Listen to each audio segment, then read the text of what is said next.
You are watching the Armchair GM Podcast. Welcome in, Ready for everybody. the Bedard Show? Yeah, it's time for the Bedard Show Whoop whoop. because that's how it goes. That is how it goes. If there's anyone who's going to ruin the Flames, it's most likely, a first round pick, because that's fantasy hockey, baby. Woo! Fantasy hockey.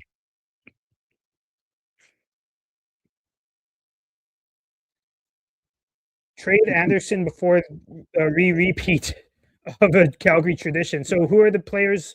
I'm guessing you're saying some players have been hurt before they've been traded or before they were supposed to be traded. I'm curious who you're talking about, Fubar.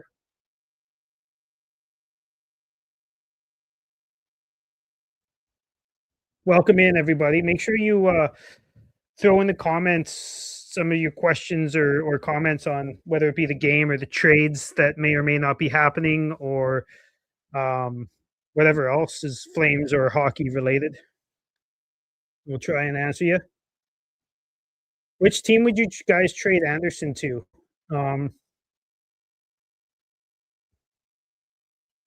That's a hard question, because there's upside to a few of the different teams that are there. Like, we're hearing about Detroit. I kind of like that deal. Like, if there's any truth to it, the Nate Danielson and the first thing sounds pretty good to me. But so does Emil Hemming and a first, and so does what's the other one?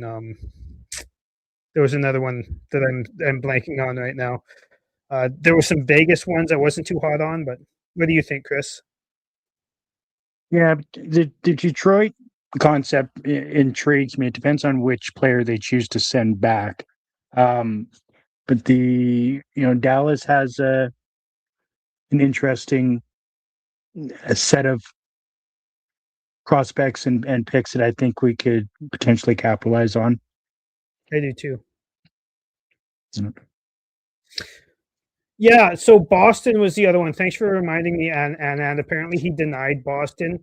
I don't like the Boston one so much. Like, the first round pick is probably going to be higher than the other ones for Boston, but Mason Lohrei just does legitimately nothing for me. He's just like a younger Tyler Myers. He's just big and in the way and does literally nothing useful for his team.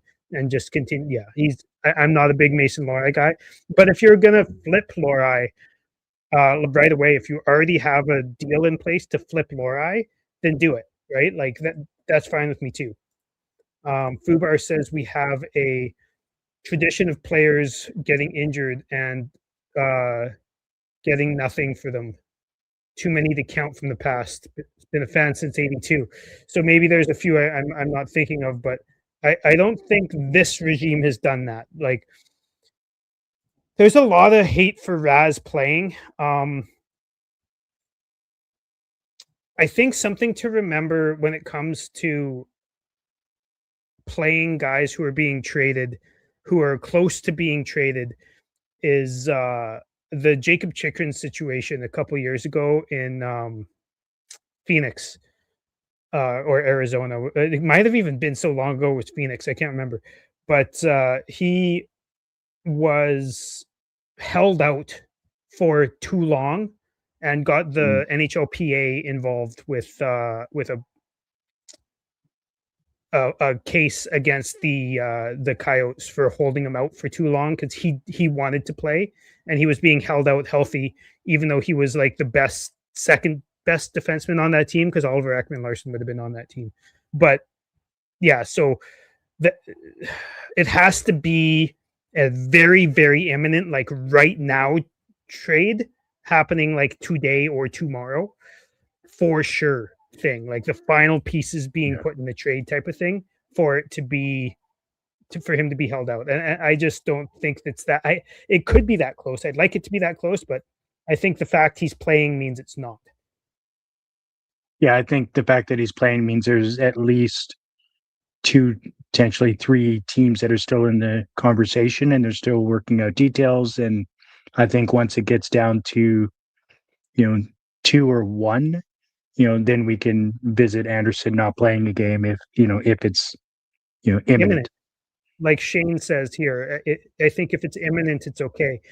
And like it is imminent to a point, like it's gonna happen in the next couple weeks, but like it's not imminent in the fact that there's an accepted deal on the table and all that's being worked out is the extension, right? It's a little bit further than that, it seems like. Yeah. Yeah.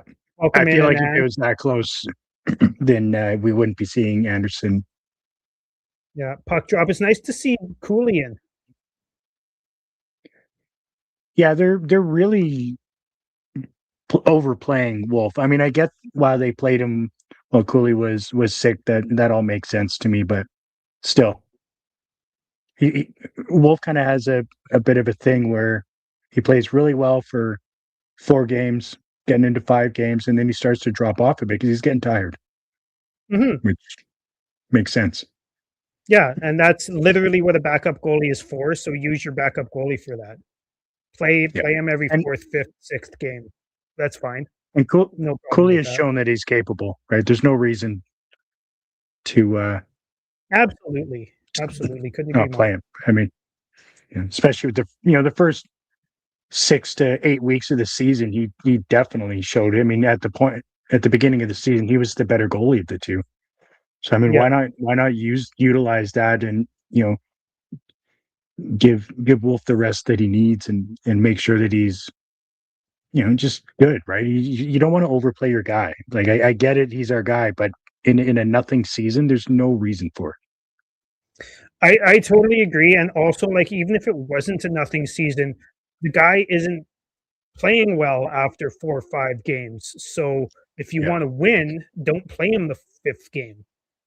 Yeah. Right? Like Shane says he heard his agent is working out extensions. I have heard, given this was late yesterday, so it might have changed, but I have heard that Conroy is pretty much doing everything he can to stop that from happening because that's what happened with Hanifin, and then Hanifin dictated the terms on where he was going, and that made the offer from Vegas worse, from what I gather. So it could be wrong. It could be I feel like if he was working out extensions already, or if his agent was already working out extensions, we'd already have a case where Raz wasn't playing like right now. Yeah. Hey, Matt. Welcome in, man. Nice to see you. There you go. Thanks for joining. There you go. The rebiggle's on again. It's good.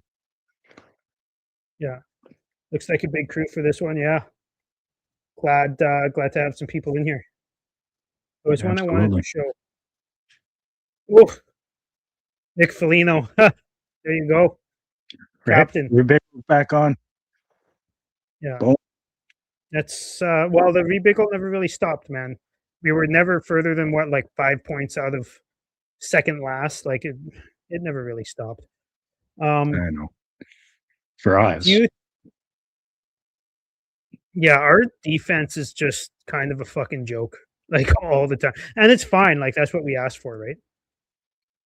Which is weird because there's a couple of guys that are on the team now that are really good at playing defense. So it doesn't make a lot of sense to me. Uyghur has really struggled this year, which is kind of heartbreaking for me because I think he's a great leader, great defender, and all. And I'm sure it's just eating him up. Yeah, really I think it's a bad season, man. Like it happens to all of them. I have no thoughts in my mind that he's going to be bad next year. I think it's just a bad season. I think he was trying too hard to make Team Canada and let a lot of stuff creep into his game that's not usually there. I'm curious about this one. Do you think one of Kadri or Coleman gets moved at the deadline, Chris? And I'm curious what everybody else thinks in the comment section below as well. I think Coleman gets moved before the deadline. Kadri gets moved in the summer. This summer? What's that? This summer? Yeah. Oh wow, that's crazy. But he needs to step it up because he's not dominating. There goes Shenko. See, Sharky the man. See, you put him. I'm you put a him with little the right bit. guys, and I'm behind you. But- I'm guessing he scored. It still hasn't done it yet, but he's in a good spot to score. There it was. Yeah, right there. So I'm like See? 10, 15 seconds behind you. so you put yourself in the position to score, and lo and behold, you score. Yeah, that's where Coronado is not getting this year. Right, and or Huberto, Yeah. because he made a living there last year, and it really helped his game. Well, I think he made a living more with his ass in the goalie's face than there. But yes, a little bit of that too. But it was more being the screen. The old ass in the face trick. Yeah. That'll get you every time. So my thing on the Coleman and Kadri thing is the Flames aren't they're not a very proactive team when it comes to trading.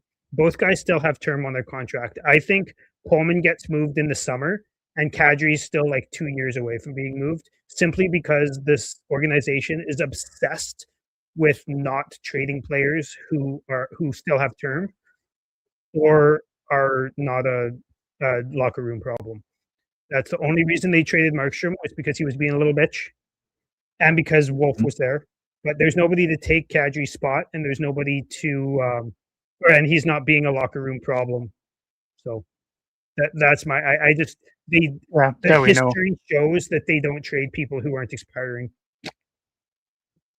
No, I know. I mean, honestly, because Coleman has had a really, really good year, I think it would be a huge mistake to not capitalize on that because he's the perfect player for a team trying to make the push for the cup.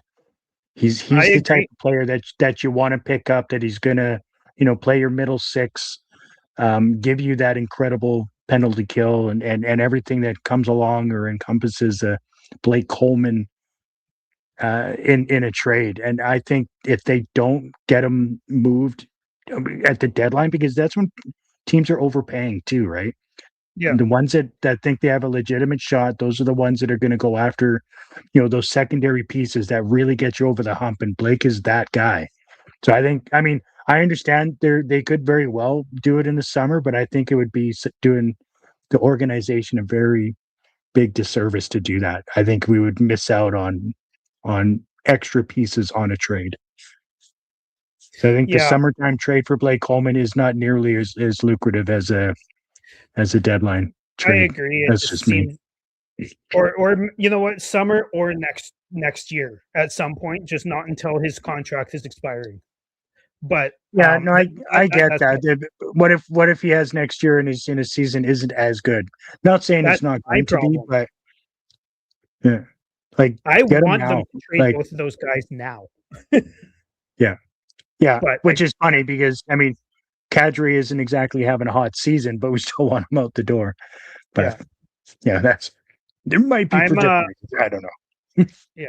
So you're saying Coleman's the type of player that you want to add to your team when you have like a Johnny Gaudreau and a Matthew Tkachuk and a Sean Monahan and a prime Michael Backlund and a Michael Frolik on your team? Yes, but then you also need to have stellar goaltending. Yes, and son of a bitch, foiled again. Right? You got to have the offense and the defense and goaltending. All three pieces need to be in place before you make a big push for the cup. Though it did get them out of the first round for the second time since 2004. Yeah, so, it worked, ish. Absolutely. Matt says Wolf is still a developing player, yet they play him like he's a veteran. He's not there yet. That's very true. And you know what? I really like that. I never really thought about it that way. There goes Weeks to the box, but I never really thought about it that way. But you're right. Like, I'm not saying that they should play him 30 games like most goaltenders his age, but they should play him like 50. Not like he's a good number. 65. They should play him like they should give him ample time to rest and all that. So, and that's, Cooley's played well enough. They should, right? That's I agree. And I'm big on Wolf. I think he's going to be a fucking superstar goalie, and he is sometimes, but not after 5 games. No, exactly. He's already played 36, so I mean, he's definitely going to play 60, I would say, and I think that's just a couple too many. Let's go backs. Let's go backs. Look at him go. God, they didn't get the moment. We're just waiting for Bedard to set the stage here. That's all we're doing. We're just pissing around in the first period. It's fine. Don't worry about it. Everybody on Team Tank, it's fine. But if you're going to set your captain up for a breakaway, he better capitalize on it. So I mentioned this on the show a couple weeks ago. Michael Backlund has been getting himself on breakaways, fairly consistently for what you would see from a guy who's a defensive forward like that. Pretty impressive, and he's not skating badly. I think he might be having his best season ever. I mean, he's really enjoying being the leader on this team, I think. I agree. Which is cool. I support it. I mean, I'm a huge Backlund fan, have been for many years. I love how he plays the game and what he brings to the organization on and off the ice. What was Farabee doing on the bench there? He looked like he was having a fucking seizure. He's always hurt, but isn't hurt when he's on the ice. Hurt. He was doing this. He was explaining something to Backlund and kept doing this, he was faking or something. I don't know. It looked weird. But yeah, Naz. Shane says Naz is a trade deadline next year, depending on what Conroy gets for Anderson. You have to make him expendable first. That's the problem. They haven't made Coleman or Kadri expendable. They are listening to offers, but they're not actively looking, right? That's the way I look at it. Listening to offers is fine and all, but I think the organization at this point need to make pretty much everybody minus a couple players expendable and listen to offers, because I mean anybody can be traded on this team, and it's not going to set us back at the current time. Yeah. Minus, obviously you want to hang on to guys like Dustin Wolf, and I don't think that Parekh is going anywhere, things like that. But if somebody says, "Hey, I want Morgan Frost," get him out the door. The guy and all that. But I'm pretty sure we're not slamming the phone down if somebody calls for Farabee. No, it's funny. Mike Gold has been saying he thinks there might be a market for Frost at the draft during the summer. Perfect. I'd be happy with that. Right? That's great news. Great news, because I tell you what, he's just not suited for this organization the way it's being coached right now. Which, I mean, don't get me wrong, I don't necessarily think that Huska is suited for the organization the way he's coaching either, but Huska's suited for the way that Murray wants the organization to be coached, not for the way that the organization as it's constructed to be coached. That's the fucking problem. Right. Murray wants the team to be this defensive fucking juggernaut of bullshit. Chris he's still on audio. He must have unplugged his camera. Yeah. I mean, I didn't. I'll exit and come right back. Okay. Sorry, guys. There's usually not this many comments. Thanks for joining and so many comments, but it's going to be tough to keep up with all of them, so I can't promise all of them, but I'll try and keep up with some of them. Ooh, fuck, Bedard's dangerous.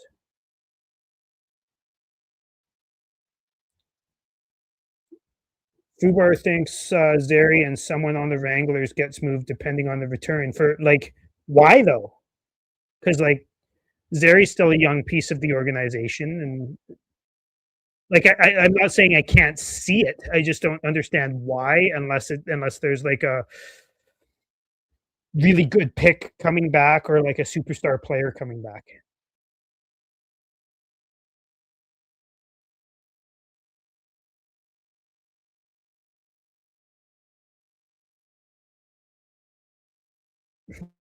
Backlund learned how to shoot. Uh-oh, he's going to rebuild, isn't he, Matt? Or the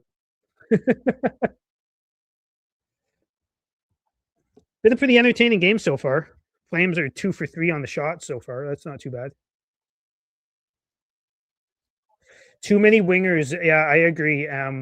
That's one of the reasons that I don't know, Fubar, how often you watch the show, but Chris and I are both huge fans of Blake Coleman. But that's the reason that we think Blake Coleman should be moved is because first of all, his age doesn't fit the organization's future anymore, and also his contract, but also he's just like it. Wouldn't it be nice to have like next year have like a Honzek, Backlund, Gradin line? You know, like we need to get rid of. As much as I love Coleman, like we need to get rid of Coleman and Farabee and fucking like there's just too many fucking guys and not enough dudes on this team, and most of them are wingers. Dude, speaking of dudes, what the fuck was Shanko doing there? Dude, so Gradin named to the AHL All-Star, so that's cool. All right. Yeah, I saw the that. future is bright. Future is bright with a couple of these kids. As he well should be too. Gradin has been really good in the AHL. He's like, chances are he gets Rookie of the Year in the AHL. He's a stud. He is a stud. I mean, honestly, when he was playing in the Flames, he didn't look out of place. I think there could have been a case to be made to keep him up. It's just people coming back from injuries and just the way it ended up. Which I'm also not mad about him continuing to develop in the A. I mean that's fine. So I think next year he's going to make the team, and I think he'll be around. Once we can get a couple of guys out the door and make some room for some of the youth and get them developing at the NHL level, so is that they're ready to go once the new arena's open. Mm-hmm. That'd be nice. 100%. Guys ready to rock and goaltending.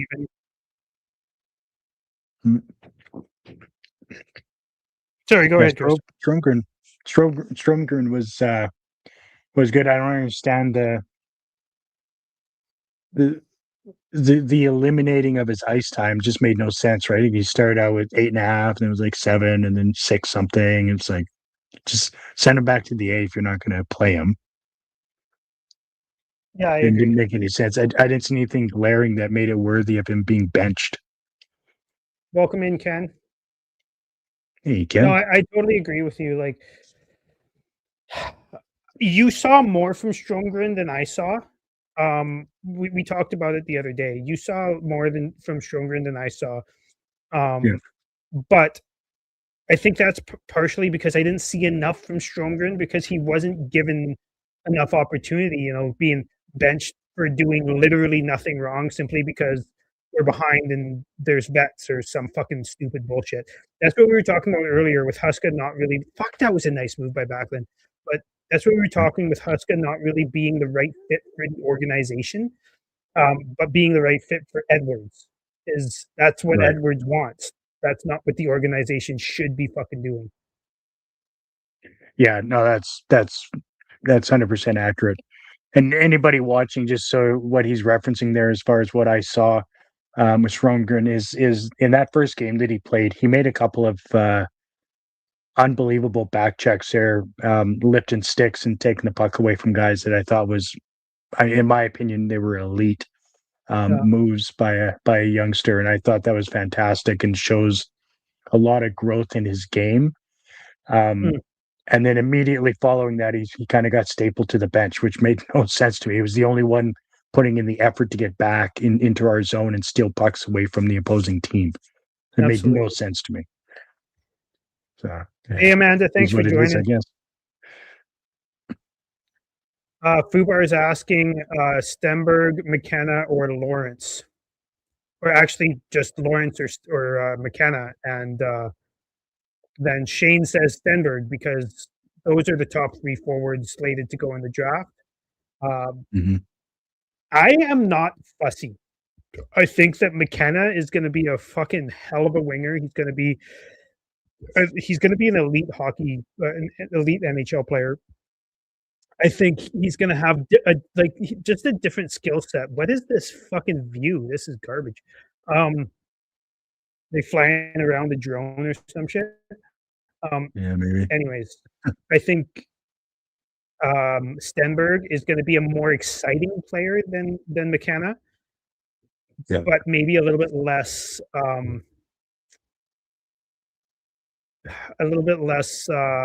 responsible.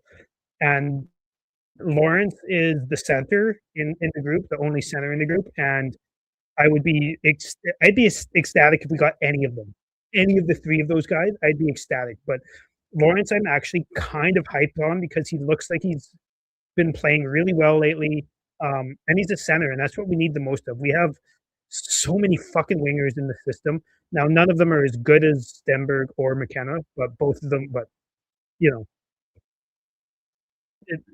I think watching the World centers Junior are harder is to kind of find. comical. That's true. Elite centers are harder to find. First line centers obviously is something that the Flames have been lacking for many years. Watching the World Like Junior 30. and and watching McKenna, and I was like, I mean, he's good out there and stuff, but I just didn't see that, take the game over moment from him. And then they quietly throw up some stats of him, just humming, first or second in the tournament for points because of his assists. I'm like, well, fuck. So apparently I don't know anything, right? Because he's setting up plays that I'm not really, paying attention to and stuff like that. I'm like, well, okay, well, I mean, he's contributing. So, but he just, to me, he just didn't have that moment where he took the team, put him on his shoulders and got him over the hump. Right? They still played for the bronze medal because they can't beat one team that has no business even competing for a goal. But it is what it is. Like Cole Reshny popped. 2 games, Cole Reshny popped. McKenna didn't have a pop game, but he was just continuously good. But he didn't have an outstanding game. That's right. He still ended up really producing a lot. So if I'll tell you what, I hated Getzlaf for many years, but just because of the team he played on, Getzlaf, I'll fucking take it like that. Right. I'd rather him than any of those other guys if he's Getzlaf. Yeah, it's not like he's Perry. Come on. Yeah. Well, I hated Perry more, man. Honestly, it's hard to hate Getzlaf from a personality standpoint, but yeah. Actually, Chris, do you remember my buddy that you and I went to a game a couple years ago? I think against Chicago. Funny enough, in Calgary, with my buddy Clay. He grew up just down the street from Ryan Getzlaf in Saskatchewan. Right. Yeah, he told me that. That's right. Yeah, I think he went to school with his brother. I could be wrong with that. Didn't you say that he was like a super big dick? He's like a real prick in school? No, I'm kidding. I'm sure he wasn't. I have no idea. Getzlaf is a pretty he's a funny man. I like him. I mean, I didn't necessarily like playing against him because he was a bit of a jack on the ice, but against who? Getzlaf. Oh, you played against him? I mean, I didn't, but watching the Flames try and play against him was frustrating. Yeah. I was going to say he would have fucking ruined you. What are you talking about? Fuck him. He ain't got nothing on my skill. You kidding me? But that's I can't believe they passed over me on the draft. To have on your team, right? That's why I say if Lawrence is a lot like Getzlaf, as much I hated when the Flames played against the Ducks because of Getzlaf and Perry. Like, I wouldn't specifically want Perry on my team because I don't like dirty play. I like good hard play, and I think that Getzlaf was a lot less dirty than Perry, but a lot just overall a good player on all facets of the game. Not the best skater, but other than that, like, we've proven that you don't need to be the best skater. Like, Tkachuk has won two Stanley Cups, you know, like. Yeah, fair. Michael Backlund, 6th in franchise history for most assists. Good for him. He's almost up at the tops for games played now too. I have to look it up, but just stay in your lane. Shit is dead puck era hockey. Go get DeBur. You know, you say that, Shane, but at the same time, like, Florida won the cup doing that, and Vegas won the cup doing that. They're just a fuck of a lot better at it than we are. I mean, Daryl Sutter coached the Kings to multiple Stanley Cups doing just that, but they were better than the Flames at it, right? That's just, it's not like it's a dead style of hockey. It's just boring to watch, and it's geared towards veterans and heavy players. Well, I was going to say that. It's a reasonable style of play when you have players that are big enough, strong enough, fast enough. Yes. And we don't have a lot of any of those. So the Flames scored 2 goals on 3 shots in the first couple minutes of this game, and they haven't gotten another shot yet. Hey, guess who I started in fantasy tonight? Spencer Knight. Yes. Talking about Team Tank. I've almost traded for him, or asked you to trade him a couple times, and I just can't buy into the Hawks just yet. Maybe 2 years. He's on the block. No, he's ready now. Now is the time. Just send me the offer. Spencer Knight and a 2nd-round pick. I'll retain salary for future considerations. Yes, I'll retain salary. Just give me something, man.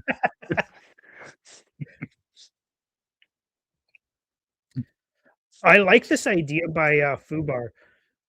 You'd like Leon Bichelle from Dallas in a trade to be Parek's partner. So he's a left-handed defenseman. He's big. He's kind of a stay-at-home guy. He's already got quite a little bit of NHL experience. The thing is the Dallas Stars. He's young as well. I think he's like 23 or 24. The Dallas Stars are stacked with left-handed D. So he's buried. He doesn't play all the time, not because he's not good, but because he's not Miro Heiskanen and Esa Lindell. Right. So I wouldn't mind. They're stacked with left. I wouldn't hate We're that. stacked with right. I don't mind this at all. Yeah. So that was one of the ideas going around, was Bichelle and a first for Anderson. Rasmus. And I would strongly consider that. I'd rather do a prospect, like a guy who's not going to hop into the lineup right away, because I would like the Flames to suck for another year or two. So I don't want somebody who's going to be in the lineup, and I also don't want somebody who's going to be blocking, because whether he's right-handed or left-handed or whatever, it's going to be tough to fit Brzustevich and Parek into the lineup in a couple weeks, no matter what, if Bichelle is on the team. Yeah. So yeah, I want those two guys to be playing. Well, and this kind of comes down to the conversation we had at the beginning of the season, where when you have guys like Parek and Brzustevich making pushes to join the club, and then you go ahead and sign Joel Hanley, and wonder why we can't progress as an organization. You know what I mean? And nothing against like Joel Hanley. I really like Hanley for what he is. I know you do. I mean, I like him too, but there is still what he is isn't. And I'll say it again today: there is zero reason to have signed that contract. Like, there is not a single reason. If either you're doing the rebiggle and trying to develop players, or you're not. Yeah. Then they clearly showed that they're not by doing that. Absolutely. This performance by Cooley is turning into a doozy. I mean, there's no reason. He's I don't think he's given us any reason to not trust him. He's had a couple of meh games, I guess, but nothing glaring as far as not being a capable backup goaltender. I mean, there's no reason for him to be riding the pine for as long as he is this season. Yeah, so he was like legitimately awful in preseason, like awful. So I get it from like at the beginning of the season, but ever since he went on that run and like almost kept the Flames in it when they shouldn't have been in it, there's no reason why Wolf should be playing as much as he is ever since. Maybe that's what it was. Proved himself. Maybe that's what it was. Is the organization was trying to move one direction, and he didn't get the memo, standing on his head, creating and giving us chances to win. So they went, you know what, bucko, you get to ride the pine now for 9 games. Right? So that brings me to Fubar's comment here. Conroy's fine line is to still be competitive, and so is Huska's, right? That's their mandate. So, haha, yes, that's funny, but no. Not funny. It's not funny at all. Yeah. Fucking quit it. We do an episode almost every single season, and we label it the mushy middle for a reason. Because the Flames they've been that for 3 freaking decades. Yeah. It's garbage. And it's absolute garbage. I'm tired of watching first round playoffs, and that's it. Oh, Coronado, man. Yeah. He's been better lately, but he's still not as good, like nearly as good as he was last year. But no, you're right, Fubar. Like Conroy's time, or not even fine line, but his mandate is to be competitive while still getting younger. And that's counterproductive, in my opinion. Yeah. And it just doesn't make any fucking sense to me. Like, I don't know. And the same with Huska. Like Conroy's doing what his boss is telling him to do, and then he's telling Huska to do that. I do not buy that Conroy wants to do that. I think he wants to be bad for 2 or 3 years. But I don't think Murray's letting him, or Maloney. And I think Maloney's just the middleman. I don't think he actually makes a single fucking decision. But I don't think he makes decisions even in his own household. That's another story. I don't think he's capable.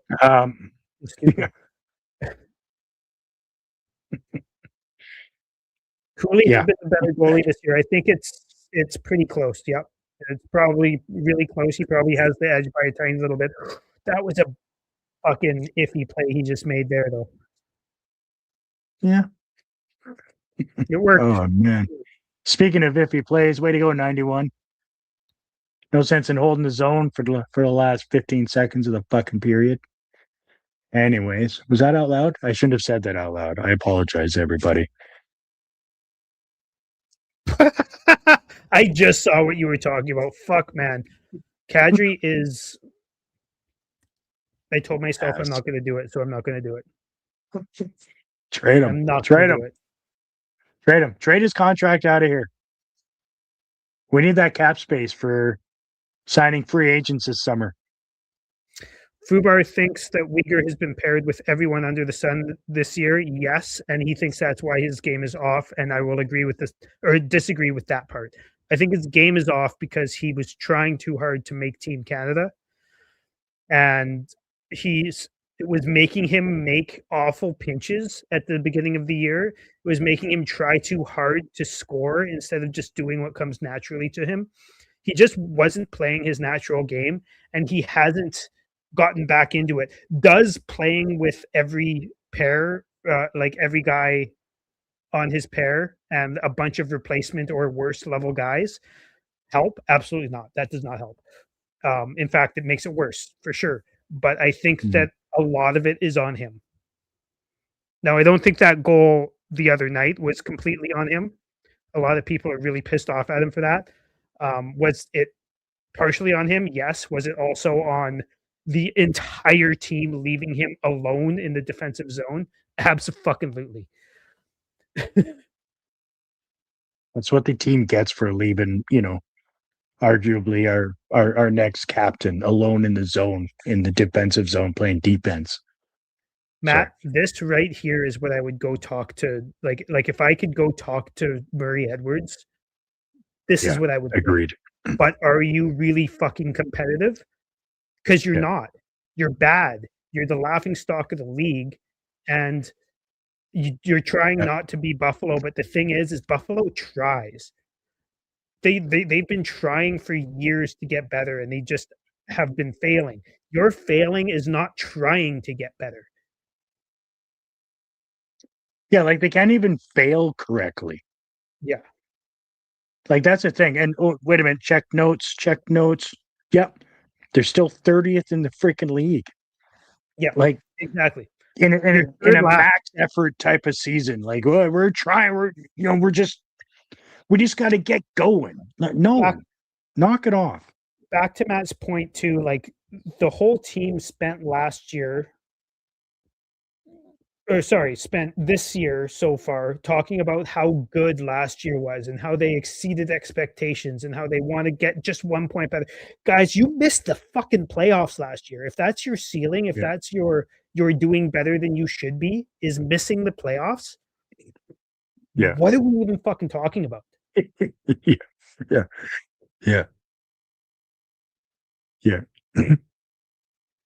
Yeah, that's the thing, is holding on to last season when they way overachieved. It was clear to everybody that they ended up being seated way above where they should have been, and they considered that a win. Yeah. While not even making the playoffs. Like that's asinine. That is piss poor management on every level. Yeah. Buffalo never had a player problem. It was a coaching issue. Partially a coaching issue, but also, in my opinion, a ownership issue, kind of like we have, except different. Their ownership cares about the Buffalo Bills and not the Buffalo Sabres, like at fucking all. And they let Kevin Adams run the team for too long when it was clear he was failing a couple of years before he fucking got fired. They let, like, it's from the top down there. There's some organizations where it's like coaching, whatever, but I think it's the top down, and then it stops at coaching, and the players, like, it's not the players' fault.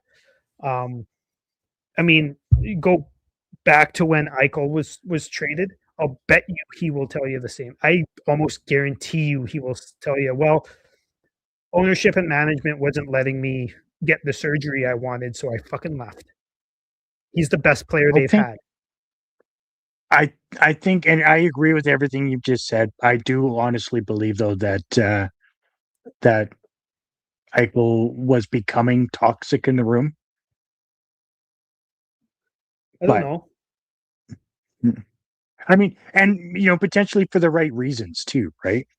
Like, I'm not saying it wasn't justified, but when you have somebody that's in the locker room that's becoming very vocal against coaching and ownership and management, that doesn't put a good environment in that room, and so you got to get rid of that person. Yeah. Just real quick, Kent Wilson's trying to join us. It says your camera is disconnected and your mic is disconnected. So I'd like to get you in here, but looks like you're disconnected, bud. Might need to exit out, figures that out, and come back in. Fix your shit, Kent.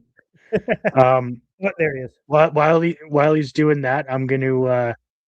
Oh no, he's getting there. He's getting there. We're at black screen now. There he is. Look at that beautiful face. Look at that beautiful face. Welcome in, Kent. Thanks, guys. What a first period. What a first period, eh? I tell you. Not bad. This team is ready to make the push for the playoffs. I'll just take entertaining periods. Right? If it's fun to watch, I'm good. Yeah, they're not making shit, but I'm cheering for Backlund. I'm an unrepentant Backlund fan forever. So when he scores a I can't believe shorthanded goal, it's good for him. Like, yeah, 100%. yeah. I'm pretty sure we had the only 3 Backlund fans in the organization sitting in one podcast right now.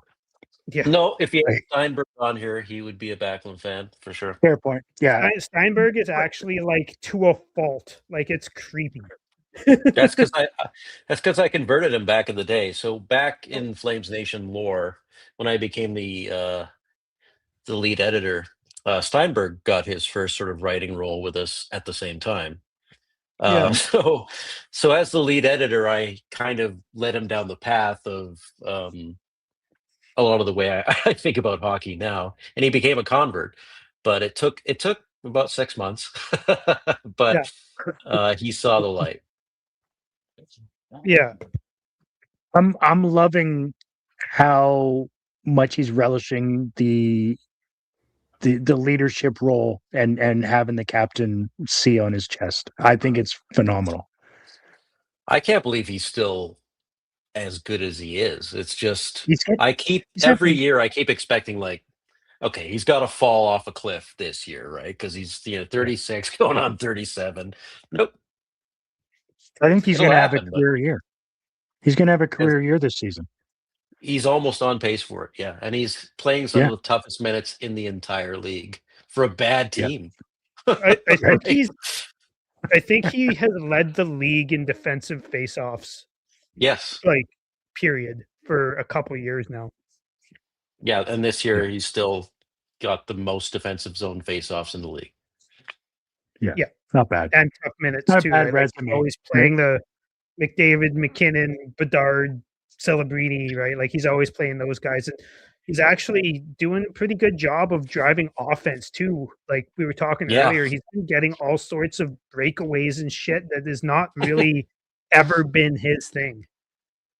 Well, he's scoring on them too, which has really not been his thing. He's gotten chances most of his career. He's never been great at finishing. That's the one thing that's always held him back. So, but I mean, tonight he's playing with Sharangovich and Coronado, and he had a great first period. It's like, how on the road against Bedard? Fubar is saying, when's the last season he's been healthy though? But the thing is like he had like his leg was right around the time he started producing offensively this year. He had a pretty bad leg injury, and everyone was saying, "Man, Backlund might be cooked." And then there was like a behind the scenes thing where it showed him like his leg completely wrapped up, like he had just not been able to skate for a couple weeks there, and then he just randomly started scoring and going on breakaways and skating really well. And it's like, well, but were you injured? Like it didn't seem like you're injured. Well, last year he had like a 2-month period where he was terrible. Like it was sort of Q3, and everyone's like, okay, Backlund's getting old, but he was playing through injury again. And then like Q4, here comes Backlund on the back end, and they're trying to make the playoffs. It's just like, when's this guy gonna quit? As a tank guy, I'm like, come on, calm down, Mike. But as a Michael Backlund fan, good for you. Yeah, it's hard. He's always been a bit streaky, right? As far as offense is concerned. So, I mean, I don't necessarily look at his offensive production. Obviously, he has always struggled at finishing and hitting the net on those really good chances and stuff like that. I mean, I've always just loved his game as far as defensive zone, penalty kill, playing against the opponent's top line all the time, just incredibly grueling situations almost every single game. And he always comes out shining, holding, like a McDavid and a Draisaitl to like one, maybe, potentially 2 points in a game is, I mean, that's elite talent, right? You're not holding those guys back if you're not really, really good at what you do. Yeah, if you want to see the Flames become the worst team in the league, it's just if Backlund retires takes a step back, gets injured. That's what would push the Flames ultimately to So like Vancouver below, right? Ouch. like I'm I'm gonna I'm a step team out. rebuild guy, and the thing is, like, with Michael Backlund and Blake Coleman both. It Yeah. looks like Chris is just taking a break, but with Michael Backlund and Blake Coleman both, like, I am a huge fan. I am a huge fan of both of those players. I've Like loved Coleman this year. unspeakably Just huge fan. outstanding player. Yeah. Yeah, but it's time for Coleman to go. Like, Yeah. not because I don't like him, not because he's bad, or it's just he doesn't fit the team, and he's stopping him and Backlund and a couple other guys are stopping the team. Anderson this year. I'm a huge fan of Anderson. I got a fucking Anderson jersey hanging right there. I got a Backlund jersey over there, right? Like, Yeah. it's just time for these guys to move on, and they're stopping the team from going where they need to be going, which is further down. They're 30th. So like you can't be like, hey, you have to be last. So it's No. fine, but They're holdovers from a previous time, right? They were players who were supposed to be part of a different build, a different regime, a different contention window. And they're remarkably lucky that Coleman is still as good as he is at 34 years old. mhm, And there's a reason they're getting calls from 20 teams in the league for that player. And there's a reason they should be leveraging that and taking advantage of it, right? Nothing against the absolutely. player. He's got one season left. He's still so productive and so impactful for his age and the contract that he's on. If I was a contender, I'd be calling the Flames about Blake Coleman for sure, I, and they definitely need to trade him. yeah, like before you got on here, Chris and I were talking about it. Like, Coleman is the exact player you need when you have Johnny Gaudreau, Matthew Tkachuk, prime Michael Backlund, Elias Lindholm, Michael Yeah. Frolik. When you have that core of forwards, you need to go get Blake Coleman. Blake Coleman Yeah. isn't the type of player you need when you have this group of Nothing. players that we have here, which is, like you just said, fucking nothing. It's just that we're in an in-between purgatory sort of stage of the team. There's no new core. There's no new era. The 34-year-old's going to age out long before the next era begins. Just Mhm. the build of the team. That's what it dictates. So nothing against Coleman. I Yeah, understand why the team would love to keep him because he's a good guy, great player, probably good in the room, veteran, but you can't. It's not going to happen. yeah. It's over. Like, move that guy, get assets for him, and let him go win another cup somewhere, maybe. Absolutely. I was getting into an interesting conversation on Reddit earlier with somebody. I'd like to credit them, but I don't have it up right now. They were talking about, I guess there was an article on TSN. It didn't say who it was written by. It just said TSN staff. So I'm kind of iffy on what the fuck that even means. Yeah. Yeah. But it was an article about Flames wanting to move Kadri, but keep Coleman. And I was like, Mhm. I'd fucking love that. Honestly, if they could get a decent haul for Kadri, I wouldn't mind that. But I can't see that happening. And They should have traded Kadri last year. I mean, they should it trade would have been worth Kadri now, tomorrow, whenever they can trade Kadri. He should be traded. even though he's not playing well, and his values tanked Terrible just right a now. little bit. He's He's awful. terrible right now. He's had up until December, he was having a really good season, Yeah, given his age and everything. agreed. He's fallen off a cliff. We'll see if he comes back, but that's the thing with 35-year-old players. Like, once it's over, it's over. And Mhm. you can't wait until they hit a wall, Look at Jonathan Toews right especially now. right, I especially mean, the Flames that's an in extreme their situation. but the Flames in their situation don't need to hang on to Nazem Kadri, right? No, They're not winning anything. They're not going anywhere. He's going to age out long before they're any good. If teams are calling you about him, trade him. yeah, Totally agree. Shane Jones says, Kent, I think we know Murray, the puppet master, is manipulating this quote unquote rebuild with the assets potentially piling up. Do you see a possible Kent Hughes arbitrage move coming? Let's define what you mean by Kent Hughes arbitrage. Yeah.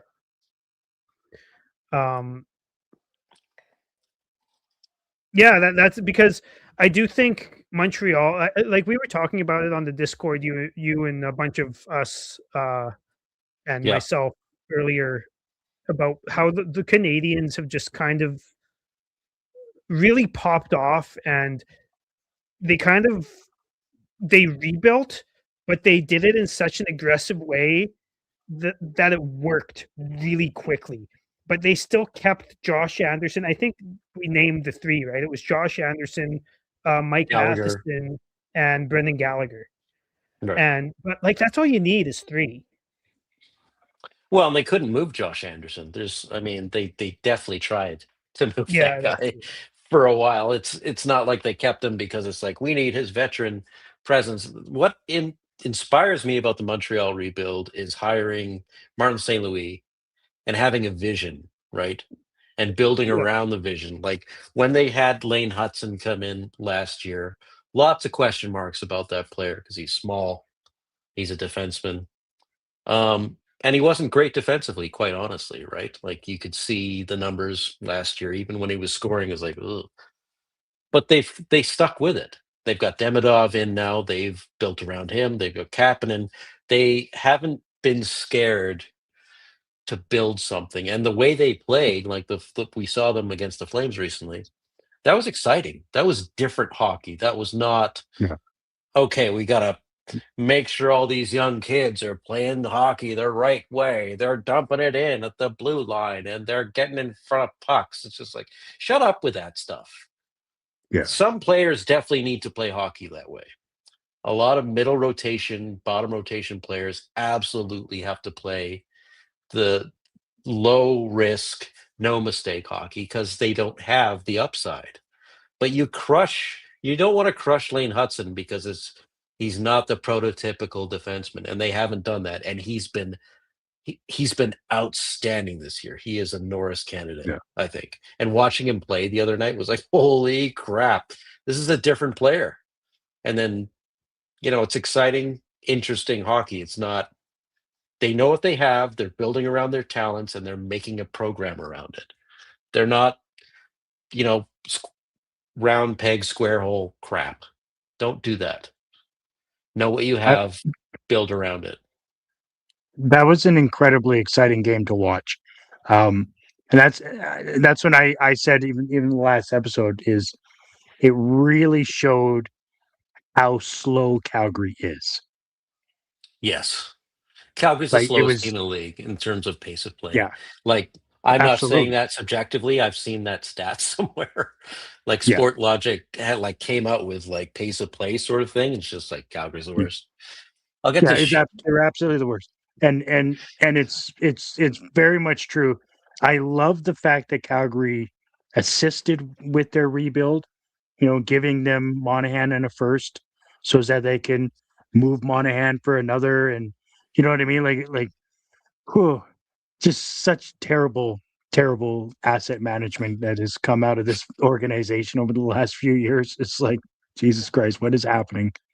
Yeah, Yeah. well, the bet that Treliving made that summer was all or nothing, right? It was we're Yeah. gonna pry open the contention window, and when it was made, I think I wrote about it. It's like Mm, this is ballsy, and if it doesn't yeah. work, it's full on rebuild, and it's going to be painful, and that's what's happened, right? Um, Except but for the full on rebuild part. well, they keep yeah. They keep trying to straddle the line. It's going to happen to you. It's the Lord of the Rings meme. Like a rebuild Yeah. is upon you whether you would risk it or not. It's happening. It'll Yeah. take longer, you'll do it worse, but either do it or it's gonna just crash upon you like the tide.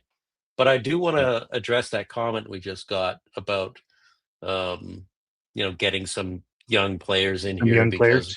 Yeah. because Murray isn't gonna do. Yeah, if you want to bring it back up, We're fighting each um, other. Someone do it. There we go. I hope to God they do not do that. They are nowhere Right. near the position to start doing that. Like once they start getting the era-defining talents that they need, like maybe it's Zane Perek, but they need, at least one more forward. Maybe they pick that guy this year. Maybe it's McKenna or Stenberg if they're at the bottom of the league. But you don't want to start adding unnecessary, like trading futures for, you know, Kirby Doc hasn't worked out for Montreal at all. That was a terrible move. They've succeeded despite that move. Yeah. So the Flames can't short circuit a rebuild. It's just not going to happen. They're not a New York or Toronto where they can hope that an Adam Fox demands that he plays there. They're not a destination market. They can't cheat reality. It's just not going to happen. They have to give up on somehow we're going to pull a Dallas. You're not. That's not a thing. If you could pull a genie out of the bottle, you wouldn't be in the situation you're in now. So pick often, pick high, develop guys as best you can. Stop fucking around. Quite honestly, I don't understand this. Yeah. Absolutely, Yeah. Kent. I agree. And the thing, like, it's one thing if you're betting on like high upside guys, but like Doc, consistently injured. He's like maybe the most injury prone player in the entire league, and was before they got him, and has continued to be since. And Newhook was never really all that good. Never really even had much upside. The only reason for the Flames to do anything like that, to pick up players like that, if you can get them cheap, is to flip them. Let's say you can get a Newhook and you put him on, and he has a good season. Flip that dude. But right now, they're not in a position to try. Like their support structure will come out of the Zaries, the Coronados, those kind of guys. Maybe the side pieces they get from other picks like Kevin Ball, right? Like. But going out and spending assets on a Kirby Doc, don't do it. Keep your assets. Yeah, totally agree. You're not there. Yeah. Looks like Anand is joining us, so we're gonna pop Anand in here. Welcome in, buddy. Good evening. How are you? Can you hear me? Yeah, you're good. How you doing, buddy? I'm doing good. How are you? Really good. Thanks for joining. Point the microphone. Nice. Yeah. been trying to set something up with you for a little bit. So glad to have you on. Yeah, thanks for having me. Excited to be on with you guys. Yeah, man. For sure. Been a pretty exciting game so far. Well, the first period was exciting. This period's a little bit less so, but it's only been 2 minutes. So yeah, nothing's happening. Flames passion. Yeah. Second period lulled. Everybody's far more concentrated on the rebuild and the trades and all that type of stuff than they are on the game, which I kind of the game doesn't really matter. Yeah. Well, it does. Like as I keep saying, when they're playing these games and they're playing really well, which I mean, obviously you want to see competition, you want to see progression from the young guys, you want to see exciting hockey. Yeah. But I honestly didn't think that it would be 2-1 Flames coming out of the first in this game. Bedard has been not super noticeable in this game. Like the last time we played the Hawks, he undressed us and made us look foolish, right? Lots of time left. I think this is his second game back from a big injury too. Second game? And he was sick. They were all sick too.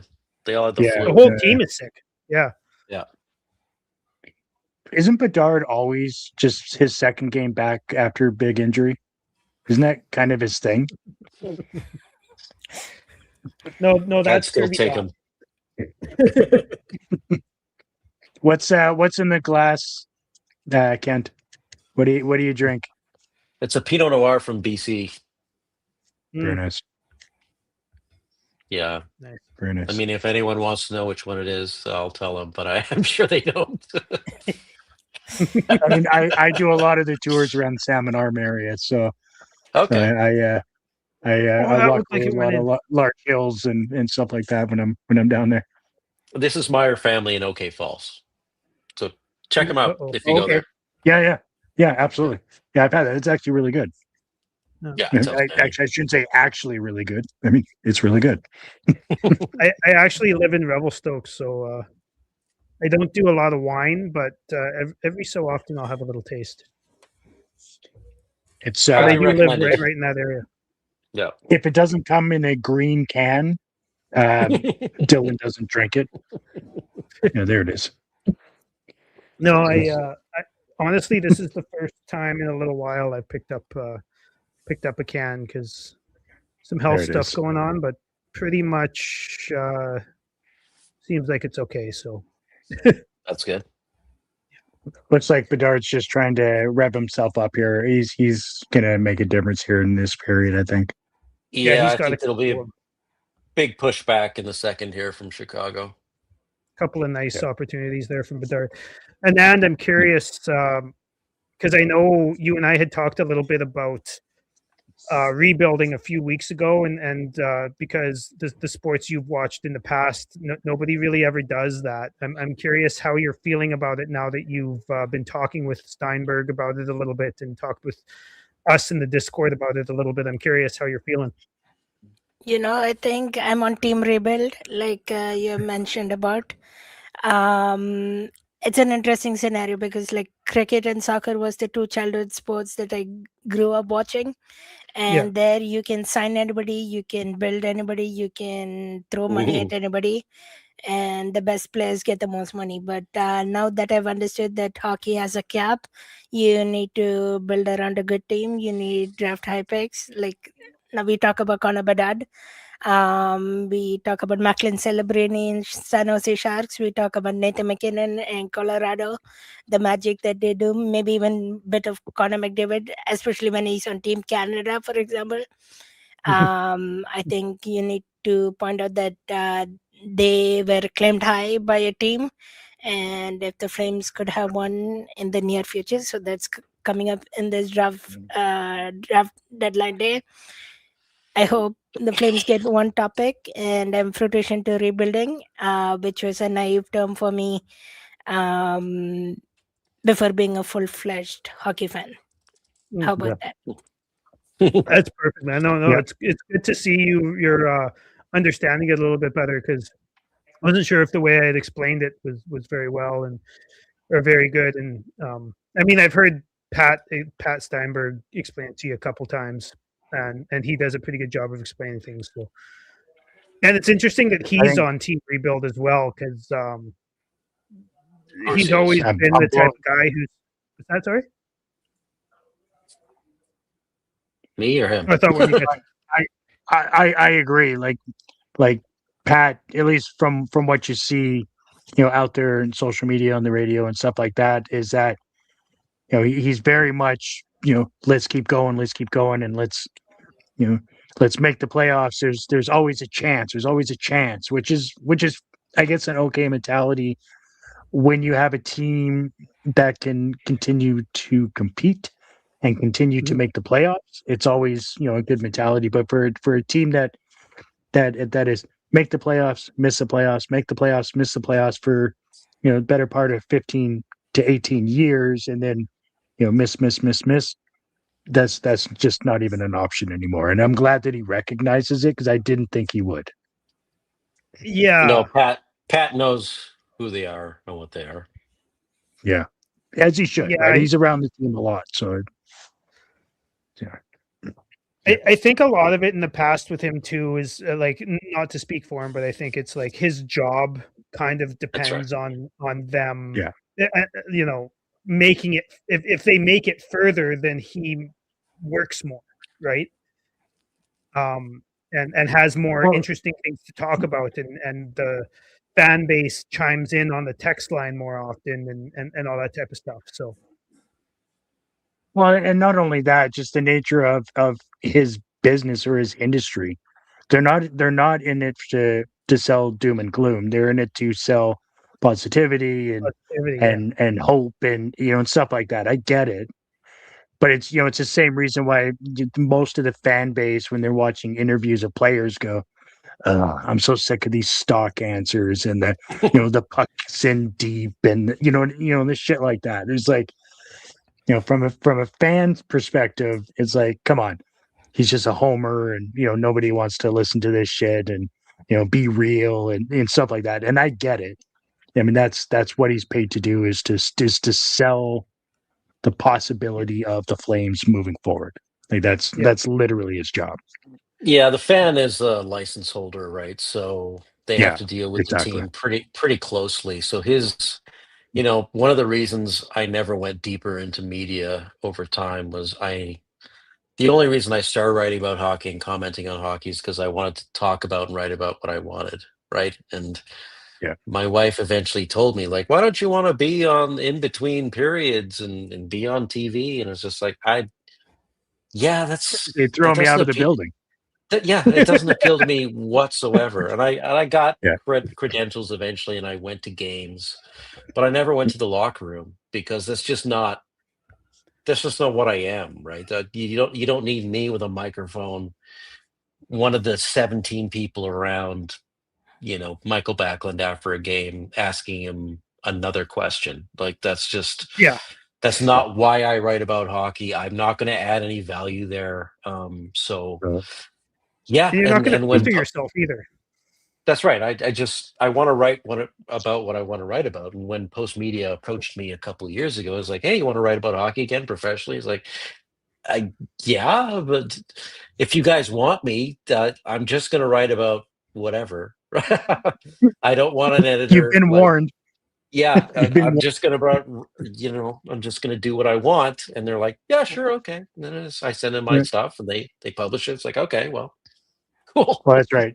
And in order is that the Barn Burner guys or whoever else, yourself and Mike and Cammy and everyone, most of the people involved just kind of say what's on their mind and don't filter themselves. They filter themselves a little bit, but they say what's on their mind for the most part, and that's always. And it's interesting having the perspective of an actual NHL player on there as well. Mm-hmm. Rhett, he's the most. The funny thing with Red is he is the most virulent rebuild person here. Like, if you watch any of the Barn Burner stuff, he's just like, trade his ass, get out of town, you're done. What are they doing here? So it's funny because sometimes you're accused, if you're a rebuilder like I am, like, you're not a real fan and you don't understand the leagues. Like, here's Rhett Warner being like, what the hell are these guys doing? Like, just the prototypical like guy who was for many years an aging fifth, sixth defenseman. Like, not to disparage him because he was a great defenseman for many, many years, but like the prototypical guy who I'm sure a bunch of rebuilding teams in the past were like, their fan bases were like, this guy should probably, right? Only when he injured his shoulder. Other than that, I mean, primetime Rhett, and most teams wanted a guy like that. Yeah, he got hobbled by injury pretty badly down the stretch of his career, unfortunately. But going back to the media thing, just in case anyone who has aspirations of being in media, I think moving forward, you need to have a point of view. You need to have a personality. The Post Media guys got back to me not too long ago and said, like, your stuff, your columns are now some of the top ranked columns we've had. Just over the last 2 months, every time you write something, it's near the top of the charts. And I was like, oh, that's surprising. Well, that's good to hear. I didn't think that would happen. I'm just writing the way I said I would, and they're like, we want more people to write like you. And they are old school.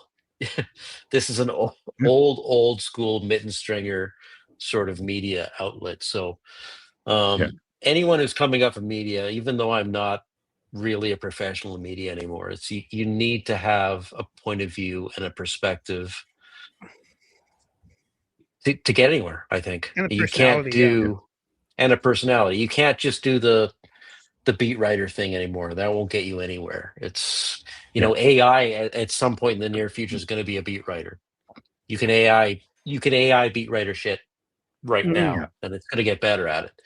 You need to have something else to make a profession out of this.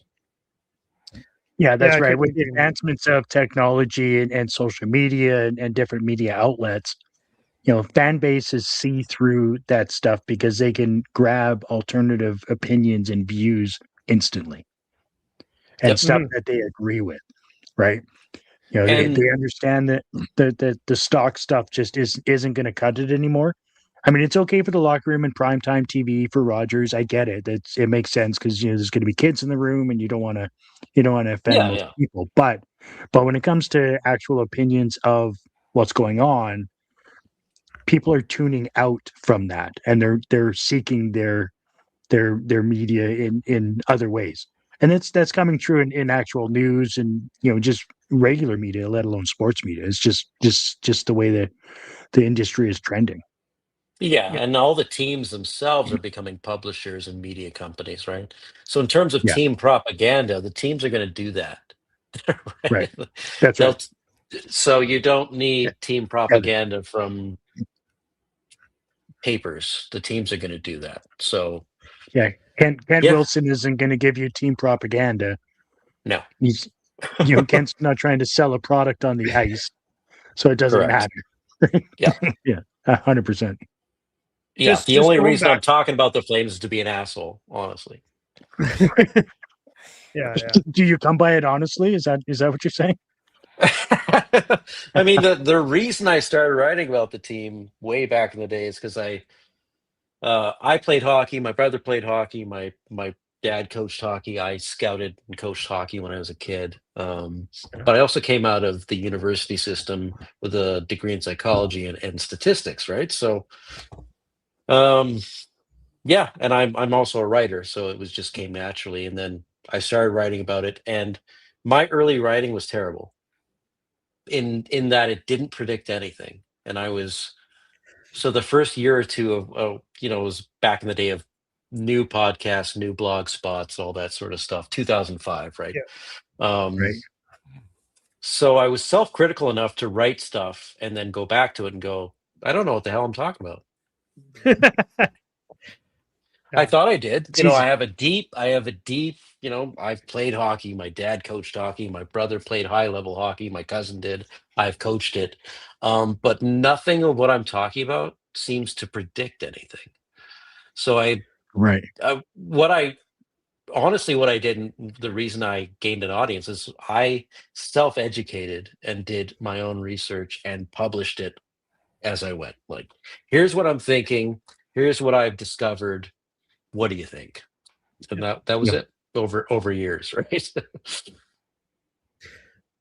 I wanted to go back to something you said Humility. earlier there, Kent, which was post media reaching out to you to say that that your stuff has kind of been read the most or a lot in comparison to some of their other stuff recently, and I think that goes to what Fubar here is saying, which is somebody tell management that the Flames fans will still come to watch if we know a rebuild is being done.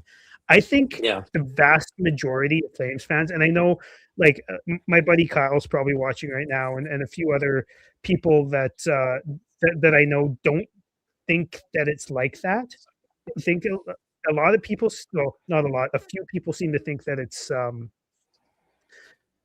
still very much team mediocrity is winning out, but I don't. Yeah. I really think that it's swaying this year specifically is swaying much more to the rebiggle, whatever you want to call it. I call it like what I want is a rebuild. What we're getting is a rebiggle. Yeah. But I think it's swaying more to that side, and not many of the classic beat writers are writing about that very often, and you are, and you're actually backing it up with with stats and with Analytics and analytics and well thought out points, right? And I think it resonates with a lot of people. Yeah, I think as a beat writer, you have a very different job, right? As I said, Mhm. like me being outside the classic paradigm, I have that freedom, and I'm lucky to have it.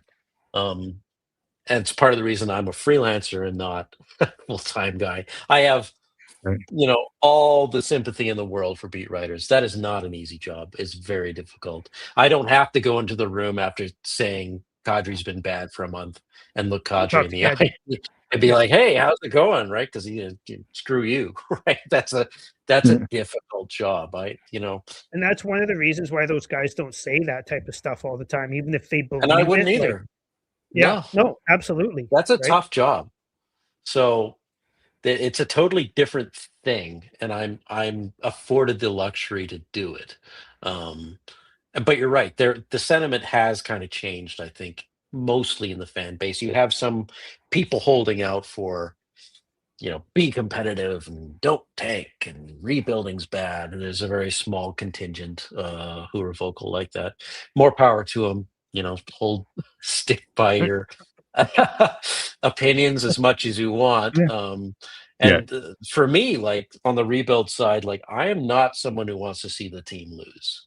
It's a sort of a silly part of the debate where it's like you want the team lose and you're cheering for them to lose. Like if I found any possible way for this team to be good that didn't Right. involve sucking, I would advocate for that. It doesn't exist. It's not a thing. There's no path to contendership. The only way out is through. Yeah. It's true. And to me, Sorry. that's the difference between a tank and a rebuild. A tank involves a bunch of people, including the players, maybe not all of them, but some of the players and the coach, and a bunch of the fans wanting the team to like try and lose. Whereas a rebuild is Yeah. more like the management Has a forcing it long-term upon them. Yeah, Yeah. long-term vision, right? Like, Yeah. and I never expect a coach or players to want to lose. And if I was I a was going to coach or say, player, I wouldn't want to lose. You have all sorts of incentives not to suck. And Yeah. yeah, I don't want Huska to go out and be like, yeah, let's six in tonight, guys. And, you Backlund to stand up, go, we need to lose. Nobody's going to do that in the room. And I don't expect them to. I only expect management to be realistic and think in terms of Pragmatic. 3 to 5 years out. You're not winning anything this year, and you're not winning anything next year. Just, don't Yeah. be stupid. And Right? I agreed. And to further to that point, nobody wants to cheer for a team that is actively trying to lose. Like that world does not exist for professional athletes. Nobody's getting contracts in professional sports and trying to lose. That doesn't happen. And that's not what I'm advocating for at all. I don't think that should be something that they're striving for or trying for or anything like that. Because it just it breeds a toxic culture in the locker room. Because even while you have like your leadership and your veterans, if they're actively trying to go down that path, you have other players coming up through the system. They don't need to see that at all. And I don't think there's any reality that is going to be the case.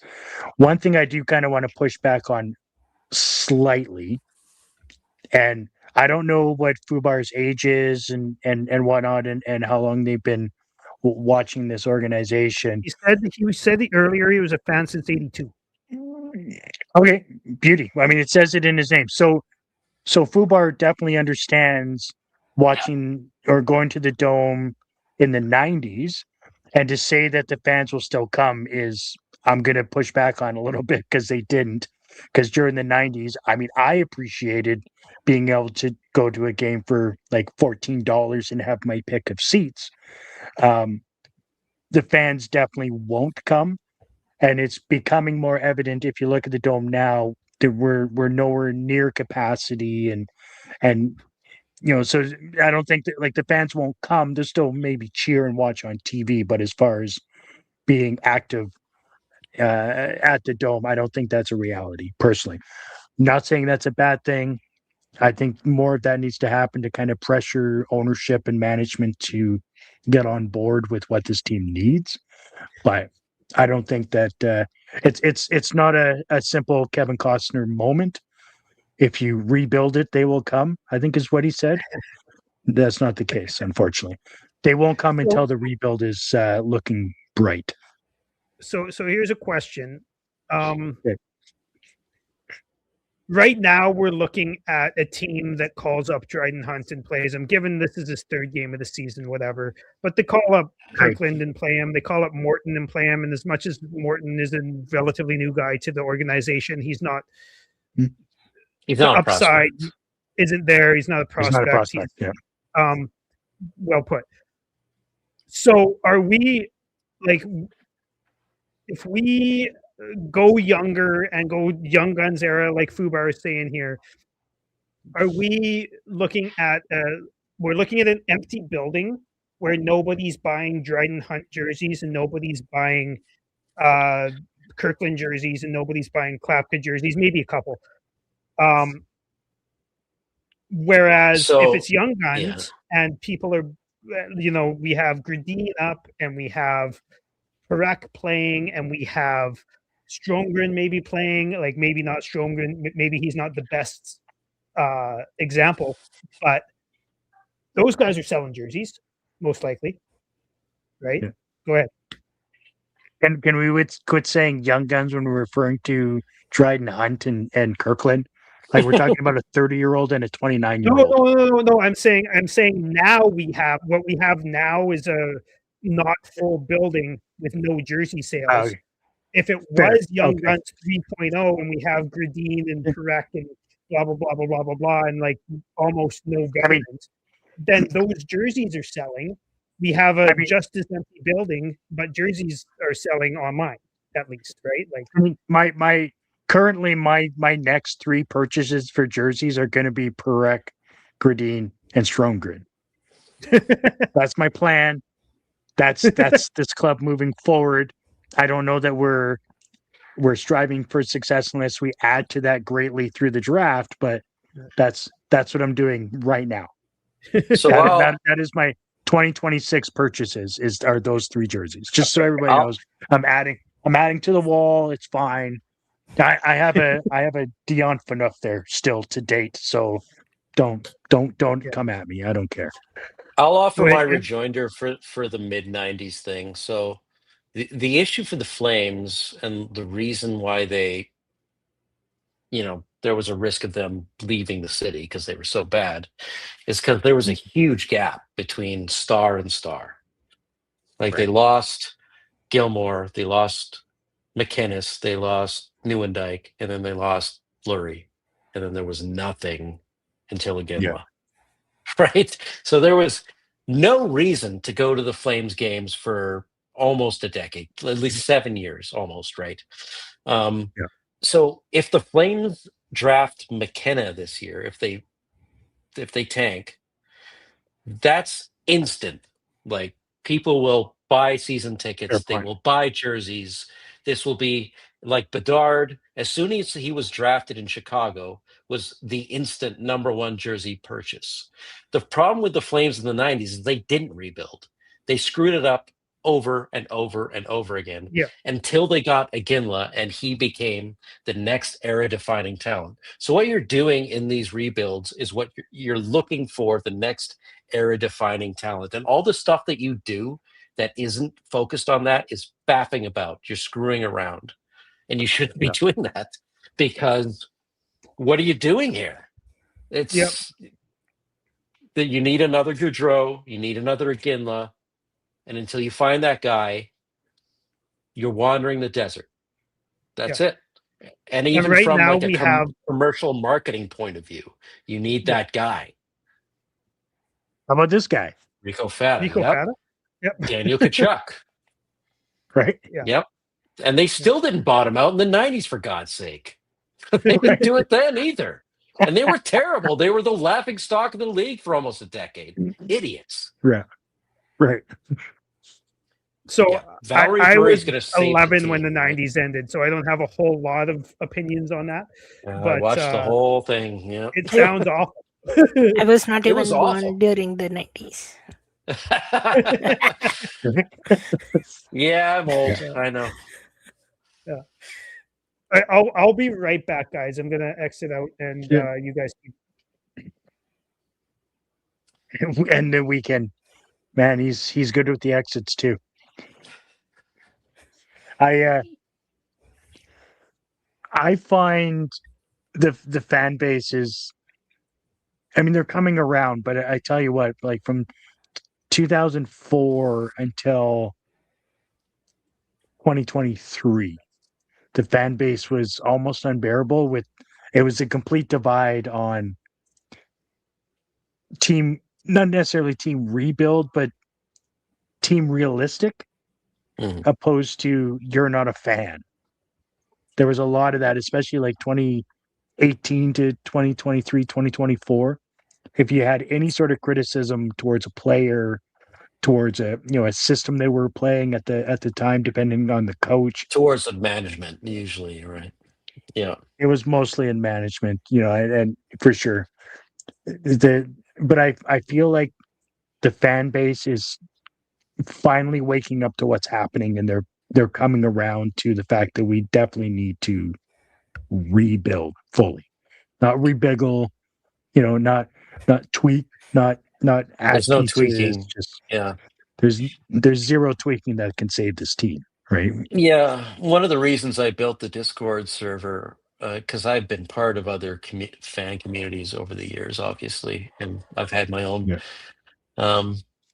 sites and stuff. Is I really hate the no true Scotsman fallacy of Right. That gets into fan communities of like, well, if you don't think this way or feel this way about the team, then you're not a true fan. That really bores me. I don't want to have those conversations or those debates. I'm here to talk about the team. Right. Are they winning? Are they not? What's working? What isn't? People who pop up in those discussions like, well, you asking this question makes you not a real fan. Like, shut up. I don't piss off. We're not having this discussion.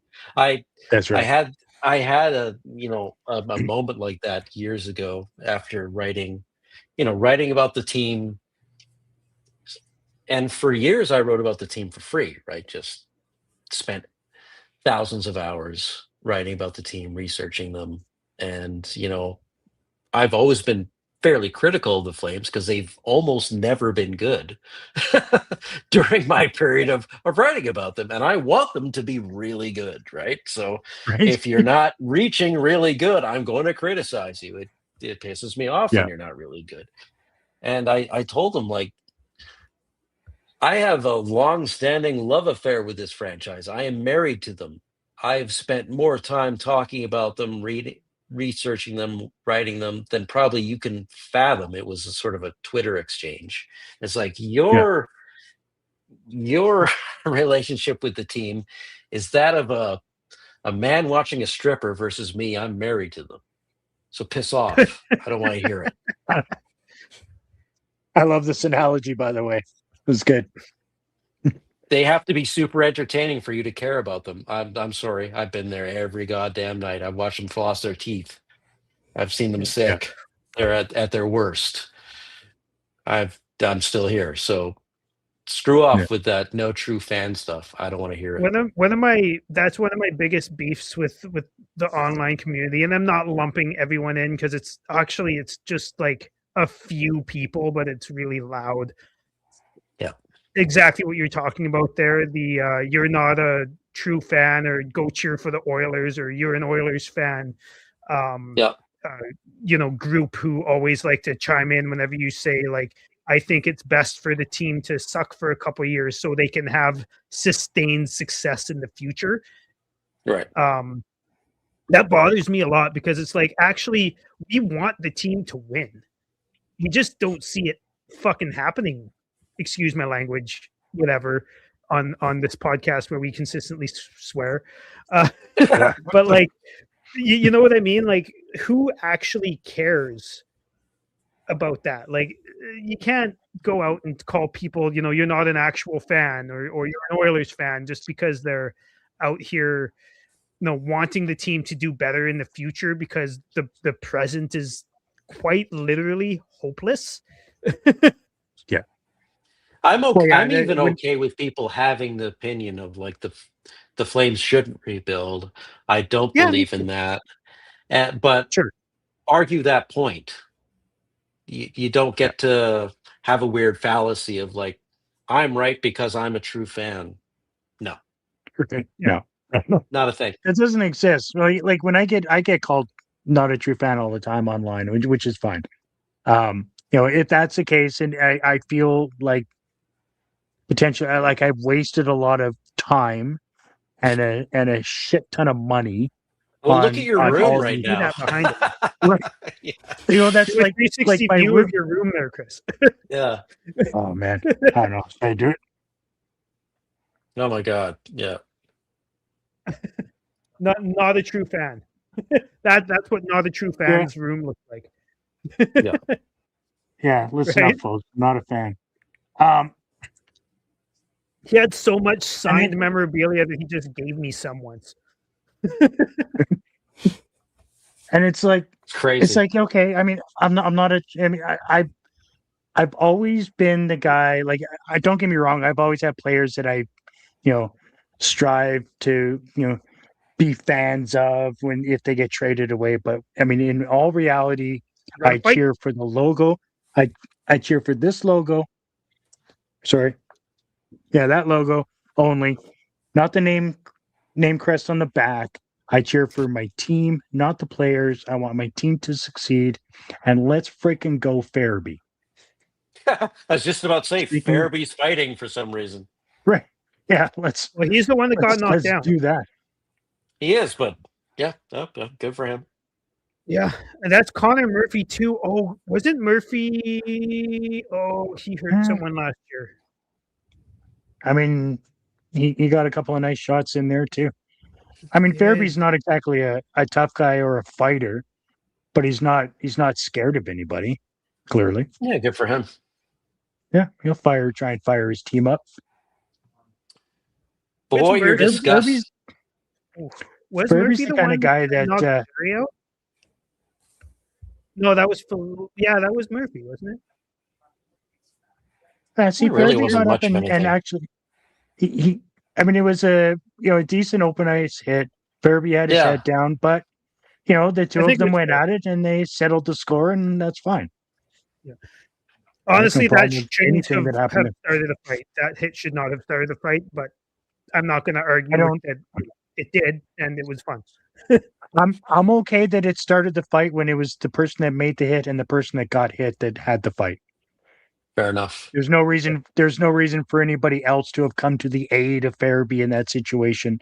But the fact that Somebody they went toe tried to that. toe, the hitter and the hitty, Mhm. I'm fine with it. Who was it that went up behind Murphy there and shoved him when he was down? It was one of the other guys. I didn't see it. Thought I saw it. Yeah.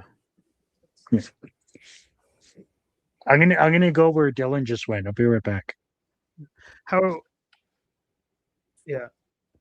So what we were talking about previously there about not being a true fan, the other way I've explained it to people over the years is I consider the management to be a steward of the organization, of the jersey.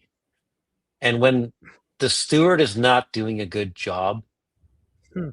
of guiding the team and the organization, I'm going to call it out. If I don't think you're doing what it needs to be done to make this a winning organization, then yeah, I'm going to be an asshole to you, quite frankly. And, I started writing when Daryl Sutter came around as the coach and then GM of the first team. time? The first time. And I was a big in Daryl We Trust for years. That And was then it turned like because 2001. he got 2005. Yep. Okay. 2005 after they went to after the lockout and after they went to the finals. I thought he was doing a tremendous job in the first few years, and then he kind of wasn't.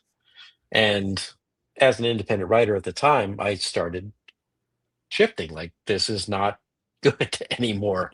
And it got pretty ugly sometimes, right? Because, Sutter was a bit of a cult of personality. Beyond the fact that he did a really good job early, there was a portion of the period when he was here, you could not question Sutter at all with a lot of people. Yeah.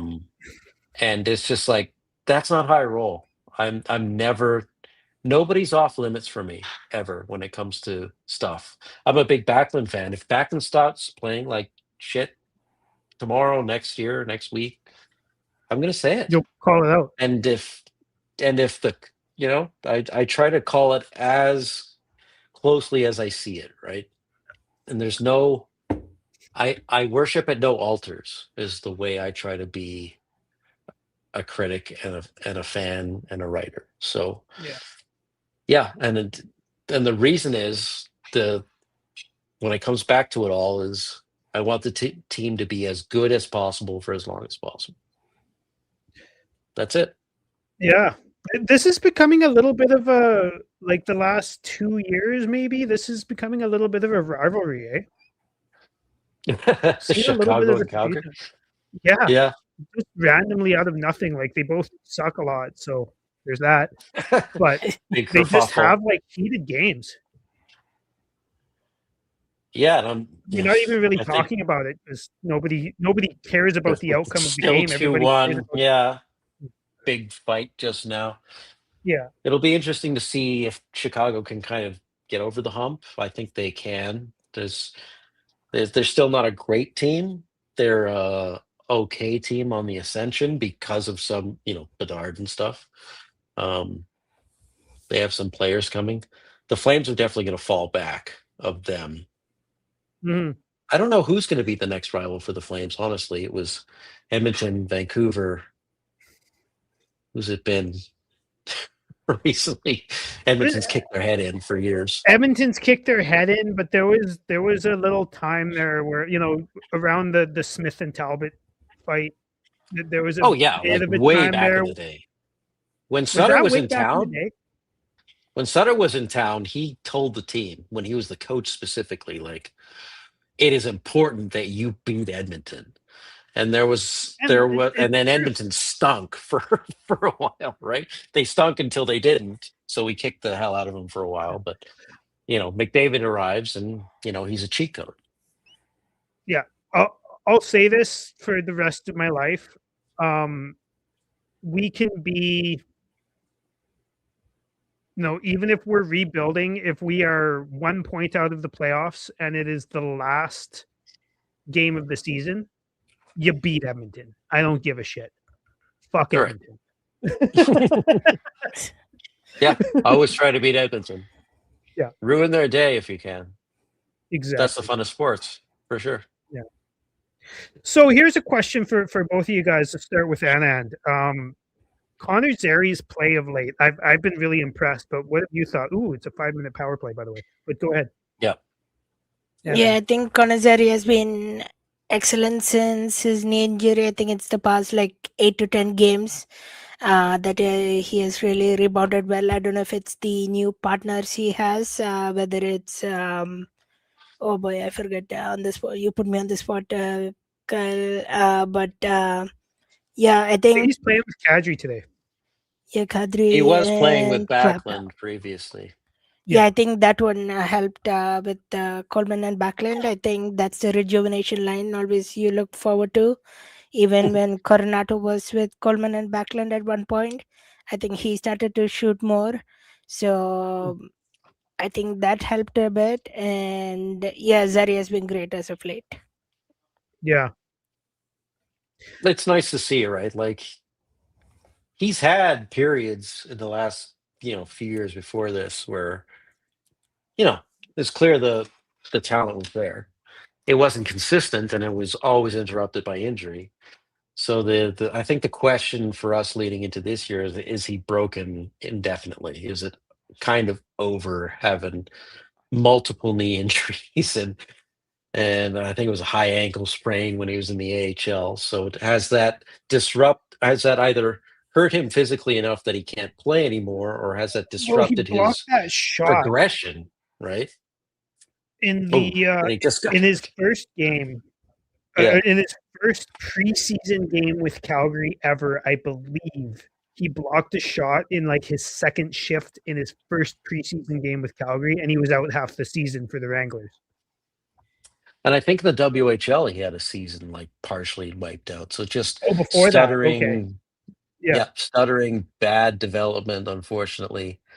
I don't, he looks like an NHLer at least in the last 4 to 6 weeks, and he did not to start the season. Like he got scratched and is like, yeah, I don't blame you for scratching this guy. He can't play. He wasn't Yeah. doing anything. He was bad all over the ice. Couldn't score. His defensive stats were bad. They couldn't put him on any line. It's just like, "Ugh, okay. Yeah. But I don't. We're at the point where he's probably not going to be a star, right? There's just he's not going to be a 70-point player or anything. But No. even good save. Yeah. Even Yeah, if he becomes Cooley's been a good. capable NHLer who is sort of an elder statesman when the next regime, the next era starts, that's not bad. 100%. And so I was of the mind when he first came up and that Kadri Pospisil Zeri line, that was exciting. And Yeah. Zeri brings something to this team when he's on that nobody else brings.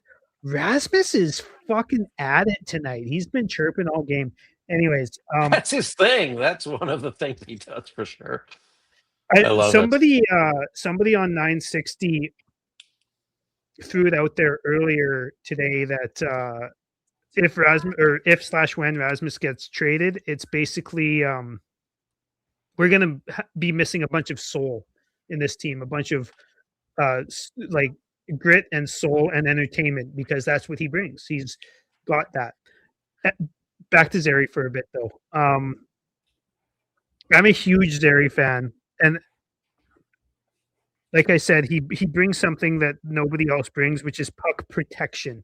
We don't have very many or any good puck protection players, and he not very often anymore. But in that first year, when he played with Kadri and Pospisil, he carried the puck around the zone a lot, and like drew players in, and then like drew defenders in. Like, it's a horrible comparison because it's not anywhere near as skillful as Nathan MacKinnon does it, but Nathan MacKinnon does that. And he's a lot better at, making the play or scoring a goal anyways when that happens.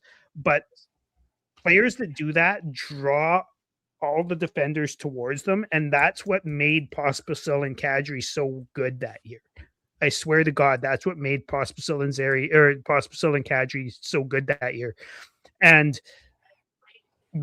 every so often, even though he's been really good the last 4 weeks, he's not doing that as much. But every so often I see that, and I'm just like, man, this guy's dynamic when he's on.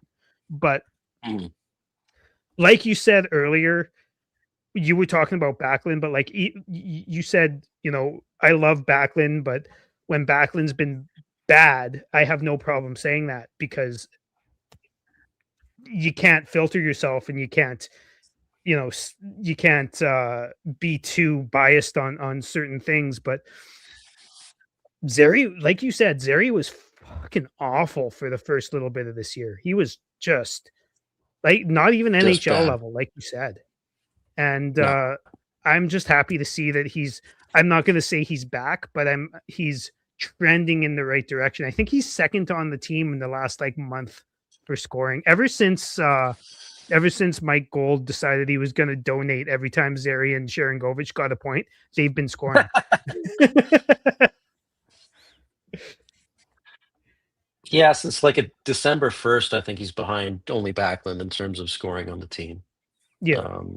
And his underlying good or better too. Like one of the things when he wasn't scoring earlier in the year, players can go through dry spells, even if they're generating chances or pushing the puck forward.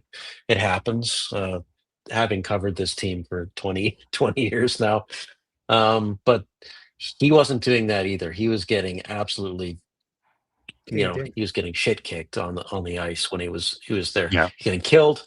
He wasn't scoring. It's just like, yeah, you're not an NHLer right now, buddy. But yeah, that that's something else that is reversed too. So he's, the puck is going north when he's on the ice. They put him with Backlund. It seems to have fixed him.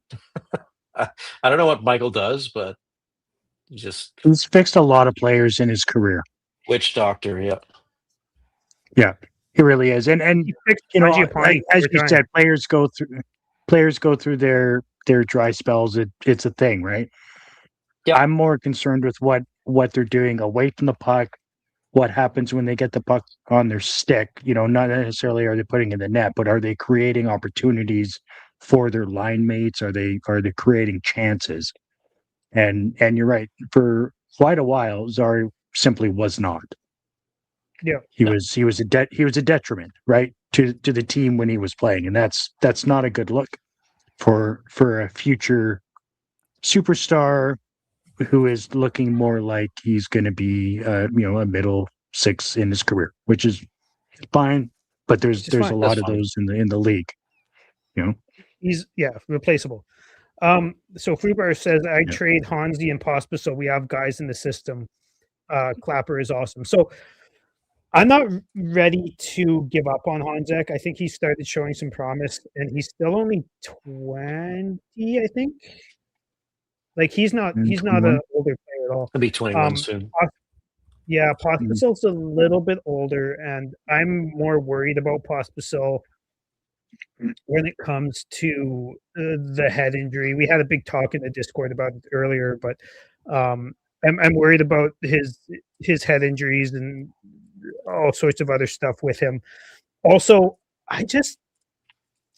he brings energy when he's in, but the Flames' problem, like you watch today's game, the Flames' problem is that they can't stay out of the box, and that's one of their biggest problems is that they can't stay out of the box. And Pospisil has absurd amounts of penalty minutes in his career. Like he does not stay. Like I just don't think he's what they need right now. Now he'd be great for the rebuild, but I don't know if people who are super excited to see Pospisil play are gonna be seeing this guy that played with Kadri and Zary a couple years ago and put up a few points. Yeah, Pospisil has two issues. One, he's been so injured and so concussed over his career. There'll be a point where he can't play the game that he needs to be effective. Like Michael Ferland. Michael Ferland, right? That's the exact, at some point you can't run around and be a kamikaze pilot if the next hit's going to end your career.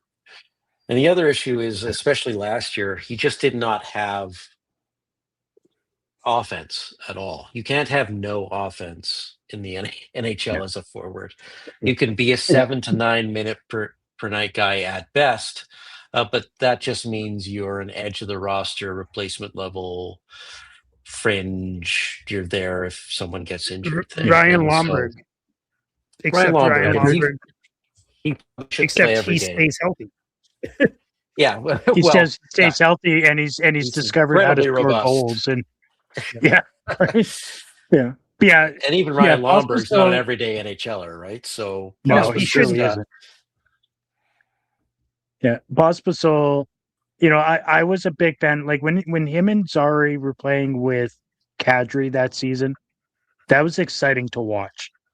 Yeah, and I was hopeful, and I was excited to see progression from both Zary and Pospisil. Unfortunately, one player started going north, the other one went a bit south, and it is what it is, right? We've seen thousands of these players come and go from the league. Yeah, and Pospisil is now 26 years old. Like he's not 21. He's not Hanzek. He had 25 points last year in 81 games, which isn't terrible, I guess, but I'm sure the team was hoping for more. And then this year, basically wiped out by an injury he suffered in preseason. So I would listen to Pospisil if anyone offered me something for him. It might be just it's probably not an asset, right? Yeah, One at of my this stage of his career, he's a futures consideration type asset. You know what I mean? Like we wouldn't get much of anything for him. Right. And then, but Hanzik, I would hang on to because I don't think you're getting anything Yeah. for Sam Hanzik at this point. So you might as well see if he's going to be something. Yeah, it's just you have a lottery ticket versus someone's going to give you $1. I don't know. Keep the lottery It's ticket for now. interesting. yeah, When we drafted Hanzik, I was doing the live with the Hockey Podcast Network crew, and based on the players available when we went up to the podium, they asked me who I thought we should draft, and Hanzik was the guy that I said. So when they said his name, I was pretty pumped and I was excited because he showed some pretty good signs of being a somewhat of a power forward, and somebody that can get ugly in the corners, and what I mean, like he played a bit of a tougher style, which, me being in my 50s, I appreciate that type of style when it comes to hockey. Sue me. I'll defend that to the death. Anyways, his career obviously, trajectory has gone like Zary, but a little bit Yeah. more like a little bit more south, Injured. right? if not just Yeah. the same injured, just different kinds of So, injured. I still remain somewhat hopeful that there's something there. I don't know that there is, but I'm willing to give it a shot because of his age. And I think that I saw some pretty good signs when he was playing with Coleman and Backlund this year, because Yeah. as we all know, anybody that plays with Backlund, early on in their career, they can become a pretty decent player in the NHL. And so I was excited when they gave him the chance to play with the two of them. And you started to see those signs before the injury. And then unfortunately that injury happened. And, alas, here we are once again with Hanzik. Hanzik's But I'm so ability hopeful. to wrestle the puck on the board and win the battle by himself is Yeah. what I always wanted from Mangiapane and never got. And I It's think tough to get that from a guy of his size, stature, Yeah, and and that's inability to stay on his feet. partially why, but that's why he was, in my opinion, that's why he was so effective with that line, is because Sam Hanzik is, he's got the size to do that, but he also was very effective this year at winning those battles and then kicking the puck out to those other guys. And it's funny because that was when the team was awful and Coleman and Backlund weren't even really scoring either, but they were driving play the other way. Even though they weren't scoring, Right. they were still moving the puck north, which nobody else on the team was doing at that point. And that's why I think that's why we were all excited to see that Hanzik was showing signs of improvement on that line. Yeah. The big question for Hanzik once he comes back is, can he do it somewhere else? There's one thing to do with Backlund Coleman because it's a very, almost anyone can. Can you do it on your own at some point? And he's still very young, but he won't be a thing in the NHL if he can't be a thing outside of the Backlund Coleman line. Yeah. I remember you talking about that like before Hanzik got hurt, actually, I think in the Discord. Yeah. I think you were talking about that actually quite often, that you'd like to see Hanzik get moved off that line because you want to see if he can, how he fares without the defensive blanket. Yeah, and it wasn't even like necessarily at the time, like let him cook with these two guys. It's working, it's fine. But a lot of people were announcing like Hanzik's arrived. It's like, no, Hanzik has not arrived. This is, a dozen games, two dozen Good sign games at best. in a very relatively comfortable position with two of the best two-way players on the team. So you need, he's finding his legs at the NHL and maybe he's getting comfortable, but yeah, you don't say that until he's doing it somewhere else, right? Yeah. Like Shane says here too, like forward development isn't linear. No development is linear, almost always. There's the odd Kale McCarr you get where it's consistent uphill until it levels Yeah, off. Johnny But Gaudreau come to the NHL and be like, bing, bing, bing, bing. Yep. yeah, but Started leading often the team in scoring his second season. Yeah. often it's But- up and down for a few years before it actually gets to where it's going to be, and then it's up and down from there too, right? Like, Yeah, and for Hansick, I don't even know if he's top six. The issue for him ever since he was drafted is the offense has just not been there. His second is his D+1 in Yeah. WHL, didn't score that much, never scored that Yeah. much in the AHL, and even when he was playing well in the NHL, he didn't score that much. Now nobody was scoring that much for the Flames at that point, but you need a certain amount of offense to be a top six forward in the NHL. yeah. Fubar is asking about Maceo Phillips, which is a interesting shout. Honestly, I'm not sure. I don't I think he's watch a whole lot suspended. of. Is he? Oh, is he suspended? I think so. Did he lay Yeah. a dirty hit? Hit or a fight or something. Yeah. He's I think big. He can skate. He has no offense, and he hurts people. Perfect. Bring him in. Yeah, Yeah. we'll see if we'll see if he can do that at the NHL level. It's Right. something to Yeah, do I that to remember- 19-year-olds, right? I remember there being a lot of questions about his puck handling skills when he and his skating actually when it wasn't the young stars but when the prospects games were happening this season. And I remember watching him and being like, He I seemed actually okay. don't really see any of that. So I was really No. impressed with that because I came in with a preconceived notion that I really had not seen myself. But yeah, Phillips and Parekh. I see why you're saying Yeah. that. We'll see about that. I'll Yeah. put that on the screen every day. I'm fine with that, Yeah. right? Like I love myself an aggressive, mean,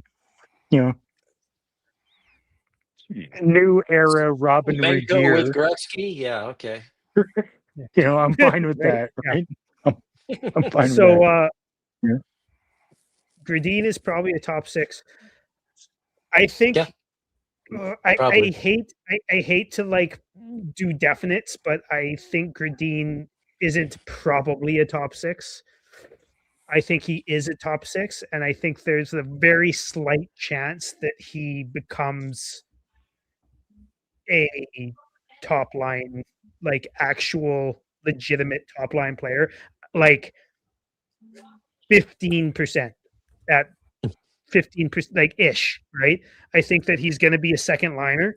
The problem is we also have Coronado, and then we have like a bunch of other guys in the system that not right wingers, but we have so many left wingers in the system that some of them are going to come up and be right wingers, and it's just That's high praise. where's the Yeah. the space, right? And If you're talking about top rotation players and prospects, it's Parekh, it's Reshny, it's Gradin. That's Coronado, about it. I mean, maybe. Coronado's. Yeah, and I less. consider him an NHLer, right? So, yeah, he's Yeah. probably a top six. You're hoping for Cotter and Wittenbach, guys like that down the road, little dark horse. But yeah, in terms of the rebuild, the Flames still have a long way to go. So, Right, so so top of the it's- rotation, you mean like second liners who could be first liners, maybe, right? Right. And that's where And then- I am at too. Is like, I could see like Reshny being a really good second line center who gets first power play minutes, and maybe Gradin being a second first liner, but the Flames have no actual There's no blue real chip forward. no blue prospects. chip forward prospects at all. No, not a Like single not one. even one. No. Yeah. Now, if Wittenbach keeps, doing the Goudreau thing, maybe it's him, but we won't know that for a And few he years. is. He's putting up those numbers. It's crazy. Yeah. Yeah. But Tuxedo says, "Oh God, Honestly. it's an ad." Yeah. Oh. Damn right it is. Yeah.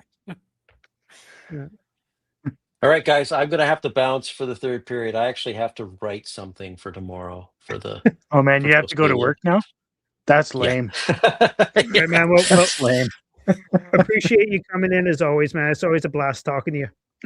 Yep. Thanks, guys. Cheers, man. Have a good night, Ken. Have Thanks, fun guys. writing. Dylan's going to send me the link to the Discord again. I'm finally going to enter it in before it expires, and I'll jump in and have a conversation with you guys. Okay, sounds good. See you there. All right. Cheers, Thanks Ken. for joining. And Suniev is a mid-6 Fubar. I'm extremely not high on Suniev. Like, I think he's gonna be a really good AHLer, and I think he's gonna have 100, 150 NHL games, but it's gonna be through 5, 6, 7 seasons. I think he's gonna be a Dryden Hunt kind of player where he's up and down. Yeah. I'm not sold on him yet unless something changes. Extremely unimpressed with his call up, and I've been not very impressed with his AHL numbers or his the little bit of AHL games I've seen, which admittedly is not much, but Yes, Suniev hasn't been as spark as Matvey Gridin has been in the AHL. I know Suniev was hurt here and there. I think he missed a couple of weeks as well. So maybe that plays into a factor of how I don't know exactly what the injury was. So I don't know if that has to play a factor with that. But yes, Suniev hasn't been as stellar as like a Matvey Gridin or somebody else we are talking about. yeah. And to be fair, not everybody can be a Matt Vigran. I mean, he's a rookie who's an all-star and who's like tops in that league in points, which is very very rare. Like not top, but in the top bit. I haven't looked in a while, but at one point he was in the top 5. Like, not everybody can just jump in and be like that. Suniev has a lot of work to do, and there is the potential for NHL there. But again, I've not been very impressed. I'm not sure he's a consistent NHL player at any time in his career. He needs to show some promise at the professional level, right? At the AHL first, and then he'll get his shot. Because I mean, he's been okay, but he's certainly not kicking in the door for anything job related at the NHL level yet. This is an interesting comp. You feel like Colin Potter could be like Dylan Larkin. Dylan Larkin's a fucking stud, man. That's really high praise, and I know Potter's doing pretty good in college. And I mean, he was really good last year as a 17-year-old, like a 5'9", 17-year-old in college, which is extremely rare. And he plays on a bad team. Last year, I think they're better this year, right? But that's extremely high praise. And Tuck, if you are right, I'll be extremely happy. Yeah, right. Yeah, I mean, I'll remain hopeful. And if you can be 2/3 of Dylan Larkin, then fantastic. Also, Dylan Larkin has just a really fucking good first name. Zing. Yeah. Potter is just so fast, and that is Larkin's biggest thing, right? Is he's quick. Well, it's not his biggest thing, but I think didn't he beat McDavid in a All-Star game? I'm pretty sure he still holds the record, doesn't he? Does he? Yeah. So in that sense, I could see yes, because Potter is quick, but I'm not sure about the production and the being a first-line center in the NHL. Potter's a young Theo Fleury. I have a question for Tuck and Shane. Are you guys watching the games? Are you guys watching any Arizona college hockey games or what? I thought that was a dig. You're like, are you guys even watching the games? No, I'm actually curious because there's been I mean, you'll notice, Chris, once you do join the Discord, is there's like a bunch of people who are like watching the college games and watching our prospects all the time, watching all the AHL games. Like people are keeping a lot of track of these kids. Looks like Shane is, and so is Tuck. That's cool. That's awesome. Oh, you've seen 4 Tuck, okay, and Shane has. I mainly see the AHL Wranglers games, but I haven't been able to keep an eye on college games as much. And then, how do you feel about Sunia then? If you've been watching, like I know you said that he's been hurt and stuff, but has he shown much when it comes to his play on ice? Not really. I think he has struggled with putting up points too. Like he hasn't been as much as of a noticeable of other. Like I mentioned, not as noticeable as other prospects, but he has definitely had good moments. But yeah, not as hype, or I don't know if hype is even the wrong word or the right word. How do I say it? Promise. Yeah, as promised or as seen or talked about before becoming part of the Wranglers, if that makes sense. Right. Yeah, totally. Apparently ESPN ESPN Plus has college games in the States, and yeah, there's a couple people on the Discord that also has. Actually, now I'm seeing Shane Jones. Is that Jonesy? I'm curious.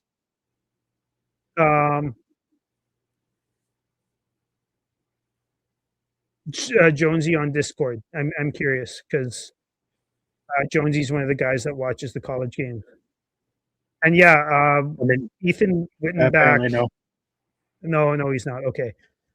But yeah, Ethan Wittenbach is he's like Kent was saying earlier, he's putting up Gaudreau-like numbers, and he's a guy who wasn't even supposed to play college this year. He was like a late commit. And he jumped into a league higher than he was supposed to be in, and he's putting up he's probably going to be in the Hobey Baker conversation this year. He's amazing. So I'm kind of like, I'll always say this, ever since Sven Berchi, I've really limited my expectations on young players, especially ones that I haven't had my own eyes on, because I was so excited for Berchi, even though I did have eyes on Berchi a little bit, and that turned into nothing. So it's hard for me to get super excited on young guys that I don't see very much, but at the same time, Ethan Wittenbach is. His numbers and the amount of times you see in Discord pops up that he's got a point or he scored a wicked goal, and you watch the replays of it, and it's like, wow, this guy is driving play in a league he's not supposed to be in, is plentiful. Yeah, it's promising, right? Yeah. Yeah, I agree. And then, are you in Calgary? Yeah, I'm in Calgary. Yeah. Mm-hmm. Should if you ever have an opportunity or a chance to get to a couple of Wranglers games, I highly recommend it. It's it's great hockey, but to be able to see some of the prospects that were hopeful that will become Calgary Flames is pretty cool. No, I watch some of the Wranglers games on Flow Hockey mainly because I do like junior play-by-play for Heritage Junior Hockey League. So I watch through Flow Hockey mainly. I've been to a couple of Wranglers games last year as well, but I haven't been able to see Suniev and Gridden in person play yet. Because my weekends get tied up with hockey gigs, so I can I get busy. But I'm hoping to maybe go check out that that festival. The Calgary game is coming against Laval. Oh yeah. Either that or maybe the Condors game this weekend. One of them I'm planning to watch. Let's see how my schedule works. So yeah. Nice. Yeah, that's cool. Yeah, I like that. They're that was one of the things, and I totally messed up. The first year that the Wranglers started playing out of Calgary, I had the opportunity to jump in on some season tickets at an incredible steal of a deal, and for whatever reason, I ended up not, and I feel like a moron because that same price apparently was extended to these people for numerous years, and I didn't, and I could have had my season tickets to these guys at a third of what they're paying now. And I feel like such a dummy for not doing it. So now I just go to a few games a year, but I'll I tell could you have, one thing, watched full especially right seasons, and now. I feel stupid for it. Sorry, Chris. No, it's all good. Especially right now where the Flames aren't very good, and I'm super invested in the future of the Flames. If I lived in Calgary, like I only actually lived there from 2009 to 2011, so it wasn't very long. I lived in Alberta most of my life up until about 9 years ago. But if I lived in Calgary right now, I'd have probably either season tickets to the Wranglers or I'd just be there all the time, because those are the players I want to see. Those are the players I want to track. Those are the players I want to watch develop, and they're a much more exciting team than the Flames. So yeah, they are. They're like, let's be honest, the A has always been more exciting to watch, especially when you go at it as a fan looking into the future, because it's always fun to watch what the main club has in the cupboard to see them move into the future, right? And it becomes way more obvious in seasons like this, or numerous years that we've had in the past, but it's more vocal now, which is good. Yeah, doing like junior hockey stuff in and around Calgary. Like for example, I worked the Circle K Classic tournament, and I have done the Heritage Junior Hockey League. I've done the AJHL.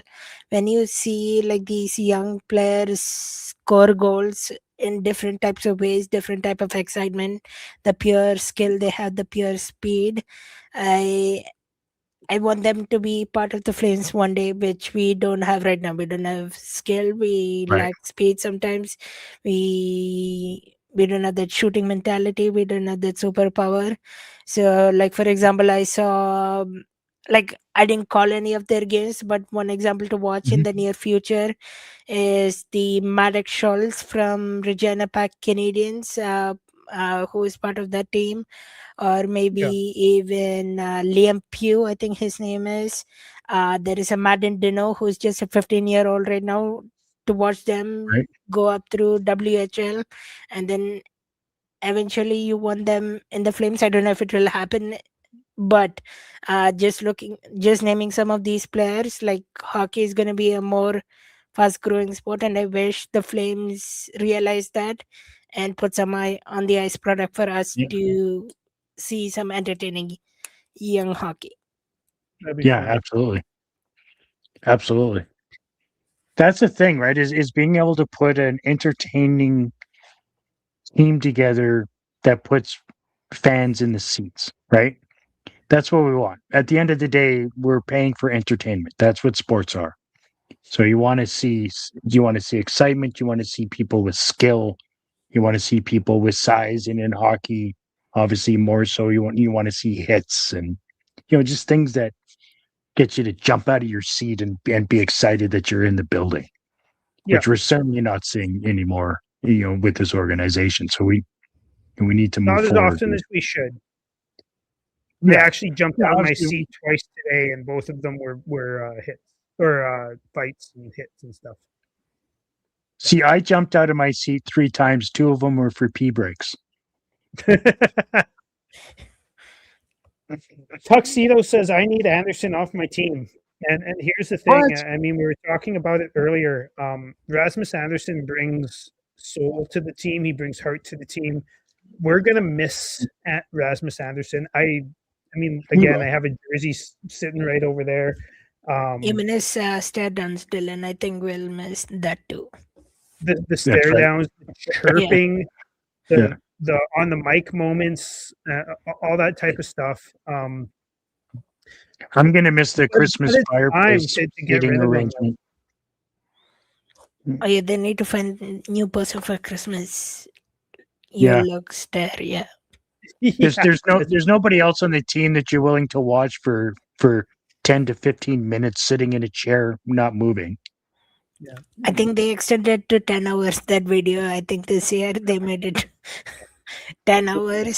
So It's Tuck fantastic. is praying the Hawks tie this game. I think Agreed. most of us are, because the Agreed. Hawks are not that far ahead of us in the standings, and we need to not it past. Unfortunately, I was just looking at the standings as we were speaking earlier. So the Winnipeg Jets, I think they're winning against the Minnesota Wild. If I'm not mistaken, let me just double check. Are they? Yeah, the That's just how Jets wild won is it? against the Minnesota Wild, so they will leap in Oh, front wow. of us because they had 41. They'll go now up to 43. So if the Flames lose this one, we go to 31st essentially in the league. Yeah, now we are 31st in the league. So if they win tonight, we can go above Winnipeg Jets again. But at the moment, we are now 31st in the league from what I see. Fantastic. you know the So we're Wild just- have really taken a downturn. It's funny because their first couple games with Quinn Hughes, they were really good, and then ever since then, something's been off with that team, and they went from getting shutouts every other game and just dominating play to like they've lost a lot in their last 10 games. And Yeah, they I have. like to figure it out. There's so much skill and talent, and their goalies are actually both really good goalies. So I don't think they're gonna tank or anything like that. They're gonna be in the playoffs for sure. But So it's Quinn Hughes interesting to was see a how. -1 and he played 28 minutes tonight. Pardon? Who did? Quinn Hughes played was a -1 and played 28 minutes tonight for the Wild. 28. Yeah, that sounds about right. Yeah. And like he is a really good player. He's second or third best defenseman in the fucking league. But sometimes when you add a huge piece like that, it takes a little bit because Quinn Hughes is so used to driving everything the Canucks do that he's got to get used to playing with a guy like Kaprizov and Boldy and Spurgeon and like other guys who can kind of drive play as well. Faber, like they've got so many good players that the Canucks just don't have, that he's got to get used to it, and they've got to get used to him, right? So it'll take a bit, but I think they're going to be a pretty absolutely dominant team at the end of the year.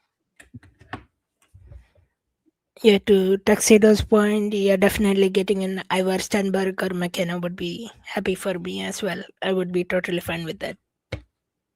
Either one, or honestly, or Tynan Lawrence too, because I don't think he's got quite as much skill as McKenna or Stenberg, but I think he's a center. Neither of those other guys are centers. Now, you always got to take the best player available, right? So if Stenberg or McKenna are available, you take them. But if you draft third and both of those guys are available or aren't available, and you take Tynan Lawrence, you walk away from the draft laughing. Yeah, you're happy. Yeah, you're happy with it for sure. Yeah, exactly.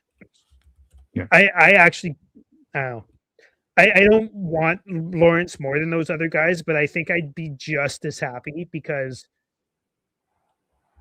we just need a center so much more than we need anyone else. Like we have, for centers, we have Rushney, full stop. Yeah. Right. Well, no, we also have Karen's. God, see, that's Karen's, which I mean, Who's he's a left winger definitely most of the time. a middle to bottom six guy, right? Got Yeah. him, and then that's it. Well, shit. Yeah, Maybe that's the center problem. is where Potter's a we should center try to too, but draft. so Matt's saying, and Shane is saying, a bunch of people here are saying that Potter's a center as Yeah, well. Potter. And you're right. Yeah. But Potter's actually, I don't know if he's grown because he was 17 last time I checked, but he was like 5'9". I was just gonna say Really the last light. time I checked, it was 5'9". Yeah, I'm not 5'9". sure if a guy like that ends up being a full-time NHL center. Yeah. But 5'9" if makes he- a if he really good does, winger. Right? 5'9" makes a good winger. It does not make a center. You can't be 5'9" and play top 6 as a center in the NHL. I don't think. Ooh. Backlund is okay. I've noticed today. I don't know how much attention you guys have been paying to the game because we've been Not in the talking second about half, rebuilds and whatnot. unfortunately. But I have it on my phone stand on the right side of me, so peeking a little bit here and there. So And we've got I've a noticed 70-inch Backlund and TV Sharon that's Govich. 6 feet from me, but I've noticed Backlund and Sharon Govich a lot tonight. And I come to think of it, those are the two guys that scored, but that's not even what I mean. Like Sharon Govich has been all over the ice all over the offensive ice when it comes to creating opportunities. And Backlund's just doing his normal Backlund thing, which is great to see at 36 years old.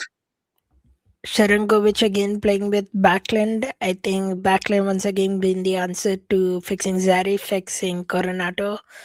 I wonder if it's the same thing is happening to Sharangovich as well. Maybe that fix from. I know Coleman is not there tonight, but just that line, just that Backlund magic. I don't know if it has some sort of form influencing the noticeable that Sharangovich is Could be. having. I mean, sure. it could very well be. If you look at even last game, very similar to how the play set up for Sharon Govich's goal tonight is on the power play, having Sharon Govich on the right side at the line. Puck comes back and it's just like a quick touch over to Anderson, and Anderson scores the goal the other night.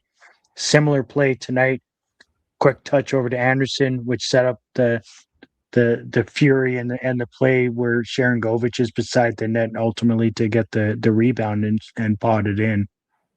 I like him at that corner being the defender, if you will, in that situation on the power play. It's looked great.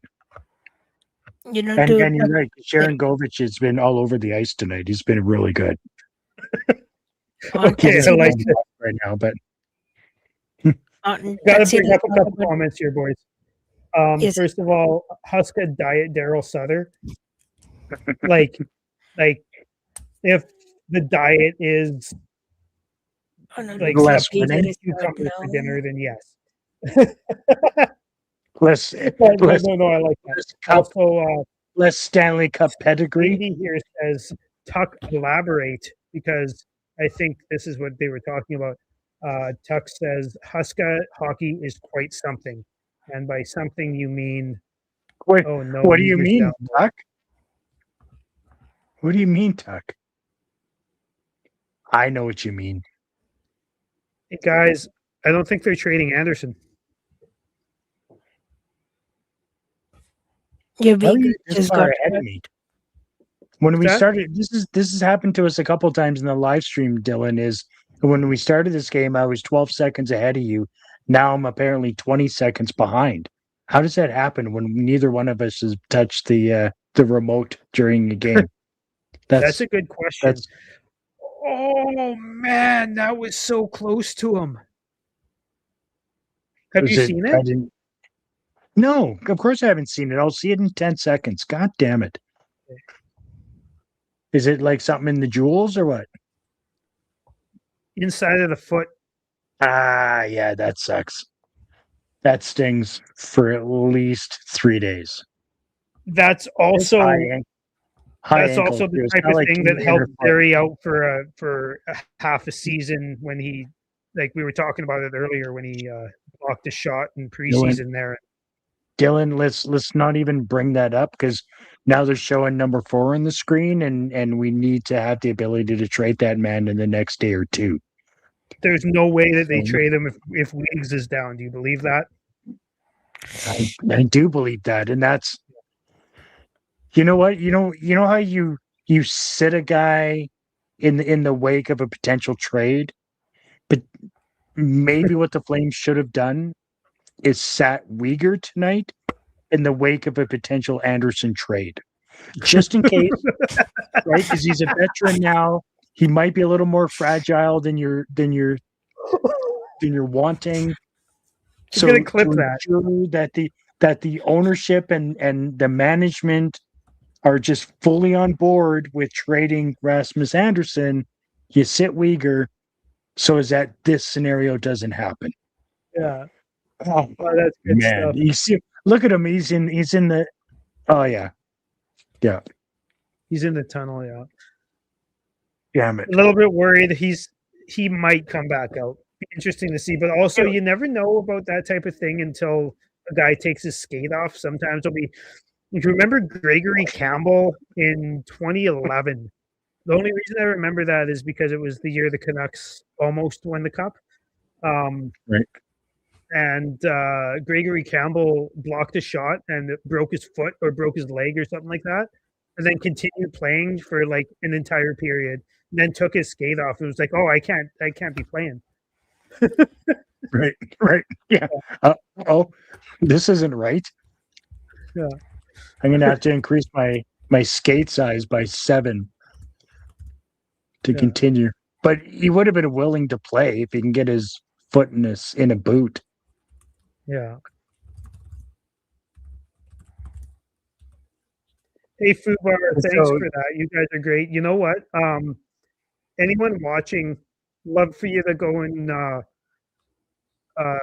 subscribe to our YouTube channel, and if you're watching, get on board. Don't like to plug ourselves too much. Try not to at all, actually, but have a few people in here and have a really nice comment there from Fubar. So, would love for you guys to come and. I have done my part. I've shared, subscribed, and liked. So that's me. No, awesome. I've been checking the analytics, and finally, and then subscribes to the channel. I've been looking at this for like a week now. No, I've been a subscriber since the last time I was in chat. I think that was a few weeks ago now. A couple of weeks. Yeah. Nice. Who would you rather, Bichsel or Bourque? That's really hard for me, Fubar, because I'm really big on Bourque. I think that he's been held back. For me, it's Bourque. Well, the thing is he's 24 and he doesn't have any really solid NHL seasons in him yet. I think he's in his 3rd NHL season, and he doesn't have any really like ones of note. But the problem is he's playing behind Mikko Rantanen and Rope Hintz and Jason Robertson and Tyler Seguin and Matt Duchene, and there's just like a slew of guys in front of him. There's no space for him to play. That's why I think that if he gets moved to a spot where there's room for him, he might blossom a little bit. However, Huska won't play him, so who fucking cares? That's true. Before you grab another chat there, had Klapka been able to score on that, we'd be talking about this for decades. The Bobby Orr, going up and over, that sort of thing was phenomenal. We all love it, but it would have never held the paperclip of a Klapka barrel roll goal. Yeah. Can we all agree? Yeah. I'm kidding. I'll be right back. Yeah. Shane says he wants Bork because he thinks you can flip him if needed. That's true. I like Probably. this by Fubar, who says neither are getting a shake, which is true. Like I said, and then with all those forwards, they're in the way of I almost just said Rene Bork, Maverick Bork. And it's the same thing with Leon Bichelle. The Dallas Stars are just packed with left-handed shot defensemen. They have Miro Heiskanen and Esa Lindell, I believe. There's just nowhere for Bichelle to be, right? To actually blossom. And he seems like a pretty good young defenseman. Seems like the type of guy you'd want Zane Parekh to develop with. I think that's a big thing with Parekh is you want somebody who grows and develops with him and becomes a long-term partner of him, instead of like sometimes you play with Hamley, sometimes you play with Ball, sometimes you play with Weegar. You don't really know, and you never get to know your partner's tendencies or anything like that. So I think that might be a good shout, but honestly, I'd rather prospects than either of them, but I'd be happy with either of them as well. So what do you think? Yeah, I wouldn't mind as long as like either of these trades I'm sure will work.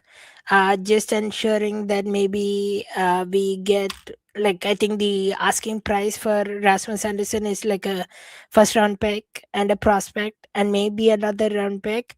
If we get those three, and also not creating a logjam anywhere we have right now. So like maybe a right shot demon, not anymore a right shot demon. I think we have lots of that already.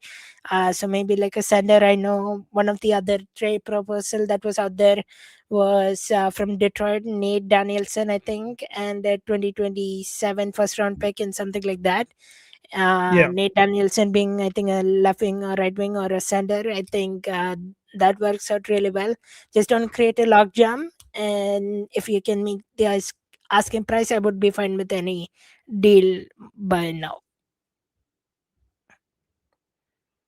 Yeah, fair enough. No, and I pretty much agree with you. Like all of the things that, like all of those things that you mentioned have been. Oh man, Cooley's been playing really well, but all of those things that you mentioned have been rumored, and I don't. The only thing I'd be upset by is if we got the Mason Lohrei deal from Boston. I'm not big on Lohrei Yeah, I at heard all. he declined Boston though, so I don't think that will come to fruition. So you don't have to maybe worry about that.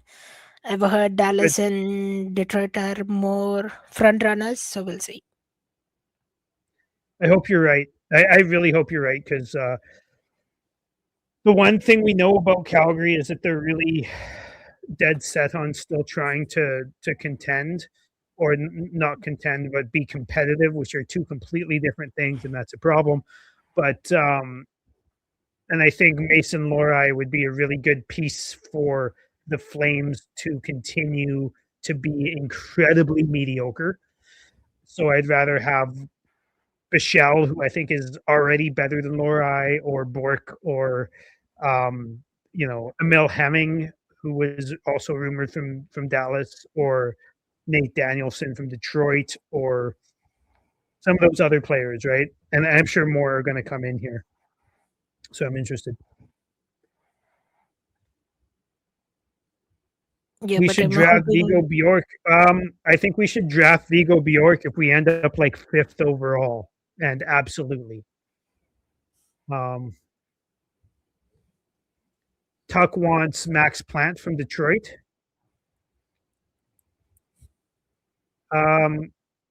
Chris, you're talking, but you're not in, bud. Hello. You back? Oh, I'm back. Yeah, Did I forget to put you myself were up there? talking, but you weren't in the room. Man, I had so much stuff to offer in that last conversation. I apologize to everybody. I think everyone's happy that you weren't here to offer it. No, I'm kidding. Go ahead. No, that's fair. That's fair. I was gonna say, like maybe we we drag Vigo with whatever piece we get back in a potential trade between now and the deadline. Not that we're really trading for anybody to anybody that's got a top 5 pick in this scenario, right? That's likely not going to happen. So it turns out you just need an empty net for Coronado to score these days. Sorry, you're behind. My bad. Thanks, Dylan. Here I was I was holding up hope that Chicago was going to mount the comeback, and the goal goes in now. So what is that? That's 12 seconds at least, right? Maybe 15. Yeah. And I'm behind. I don't understand how that happens in a live game. That's interesting. So Fubar says, what if we trade Coleman and Anderson for Bork and Bichelle and a first and a second? I don't know if you remember this, Chris, but I think it was at the end of last season, I said that I thought Coleman and Anderson were going to be packaged to Dallas at the end of last season. I don't know if that's possible anymore. Because that's a big ask on Dallas's side, right? Do they have the cap for that? You'd have to take back. Well, I mean, I guess Bichelle makes some money, and you'd have to probably retain on both Coleman and Anderson. So it's possible. It's not impossible, I think, but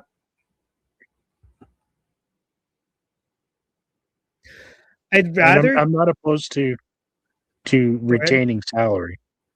I'm not opposed to retaining salary, right? What I'm opposed to is getting Bork and Bichelle. I don't want too many win now type of players. I'd rather get 2 firsts and one of those guys. Right. Yeah. Exactly. There's something there that I like. I'm not sure it's exactly what you put there, but there's something there I like. Yeah, both Bork and Bichelle are in the 900,000 range, which is okay, but they only have 3.5 in the salary cap left available, so we would have to retain, which is fine. What does Bichelle make? At this stage?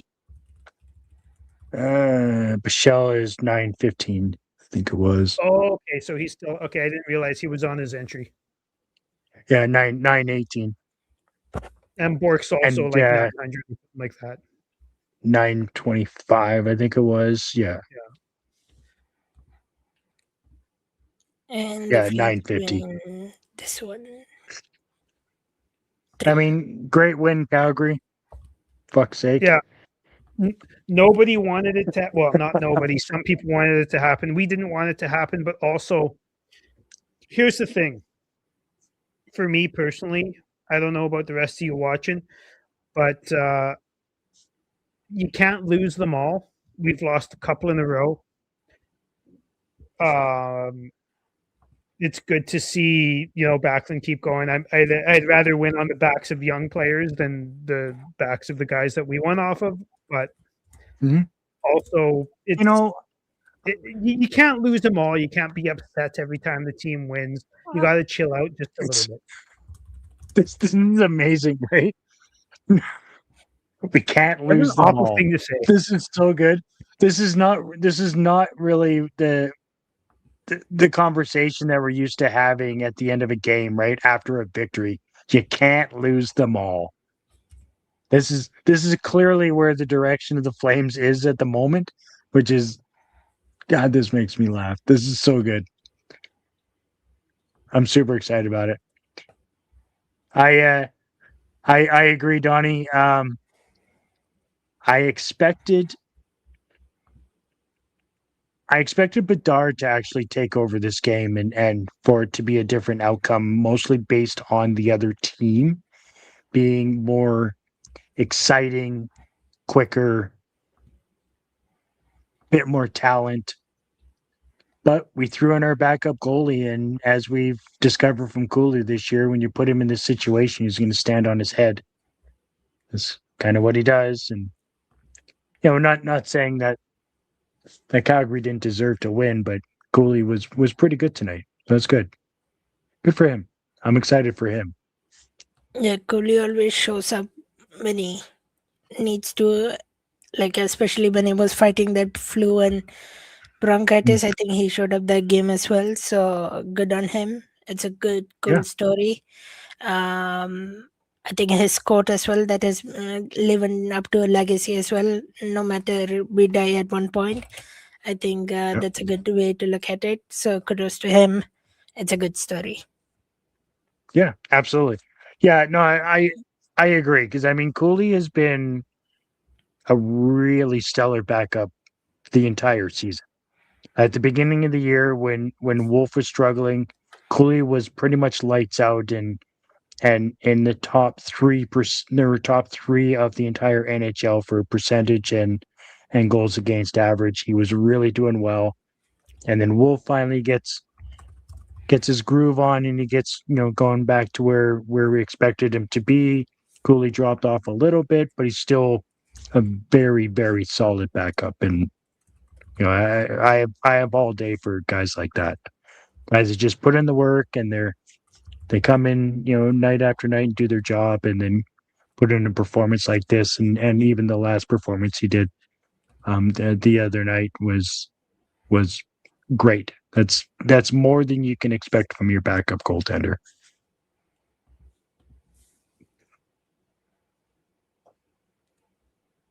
Dylan, I think you are muted. We can hear you. I didn't realize I was muted. Thank you for that. I want to end on 2 things here. First of all, start the trades. Yes, Fubar, I agree. Start the trades. We need to. It's time. We can't have years like this. Also, there's a real argument that Cooley should be the starter, at least the 1A and in a 1A 1B situation. I wholeheartedly disagree with that.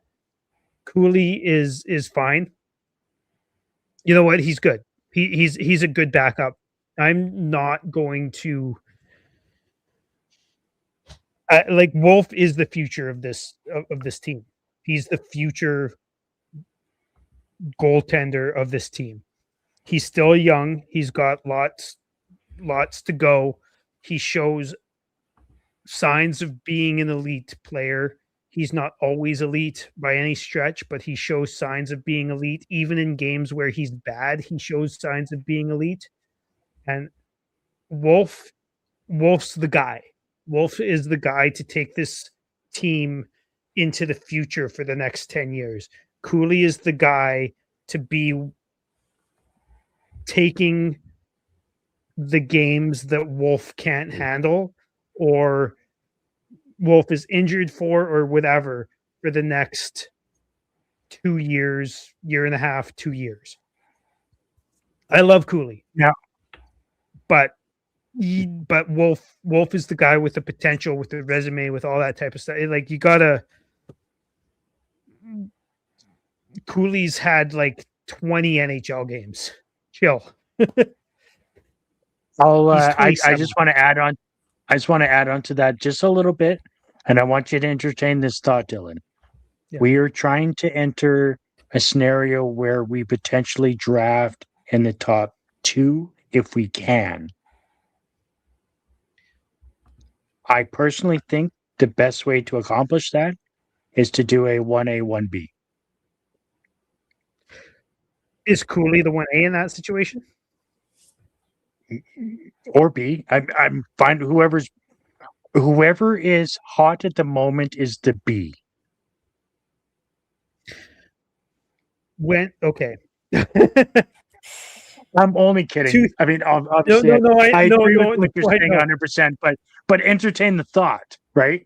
Entertain the thought. Like, this is a management position to rebiggle. We gotta figure out how to rebiggle. I had a whole lot of things to say about that, and I knew you were joking, but then the fact that you said that made me stop.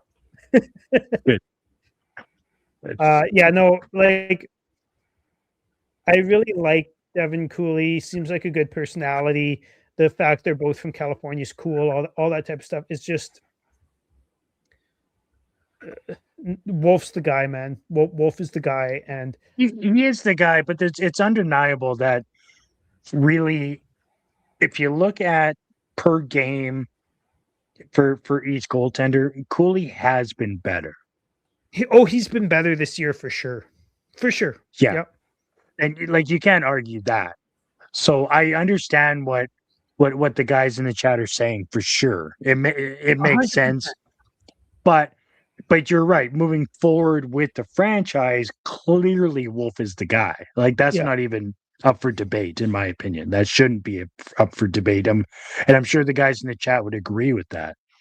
But they might, they're talking about at the moment, right?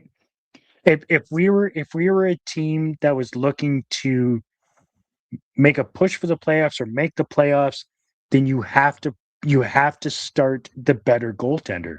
You have to, right? As an organization, and at this moment, it is currently Cooley. Are you talking about what fine. Matt said here?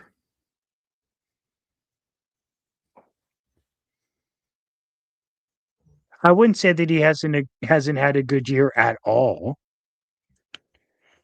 Like he started out poorly for sure. Yeah. But he's absolutely figured it out and has been really good in the last month, 5 weeks, 6 weeks. Yeah. I wouldn't say he's been good at all. Like that I disagree with for sure. But you can't deny the fact that Cooley, as a body of work between the two and the amount of games that they've played, Cooley has been the better goaltender. Yes, So I agree with that. I just think Wolf has the more potential, and the fact that we are in a rebuild, you play the guys with potential. I don't care if it makes you win a little bit more than maybe you should. You play the young guys with potential more than the 27-year-old that just made the NHL. Yeah, 100%. I agree. And that's why I said whoever's playing the best is the 1B. Not to disparage Cooley at all, because he's been great. Yeah. He's been actually really fucking good this year, and also just a good story. But anyways, I think we got to get out of here. Anyone who's still watching, make sure you check out our Spotify and Amazon. Make sure you check out our YouTube and subscribe, all that good stuff, all that YouTube nonsense. And follow Chris on X at armchairgm_pod, and talk to me on Reddit. You'll see me all over the Flames Reddit, and Anand, plug some of your stuff. Thanks for having me on. It was really fun chatting. I am on at CJY_Anand. Most people should know me already, whether it's be Instagram, Twitter, or X, whatever they call these days, and Facebook. And I'm on Discord as well, same handle at CJY_Anand. So thanks for having me. Yeah, man. Thanks for joining. Cheers, everyone. It's been a lot of fun, and thanks for joining. Yeah, thanks for having me. Really appreciate it. Go Flames. Cheers. I don't Cheers, drink, everybody. but I'll do a mock cheer. There you go. Yeah. It's probably the best decision you made today. Yeah. Or ever. No, I don't drink ever. I've been. That's Yeah. Agreed.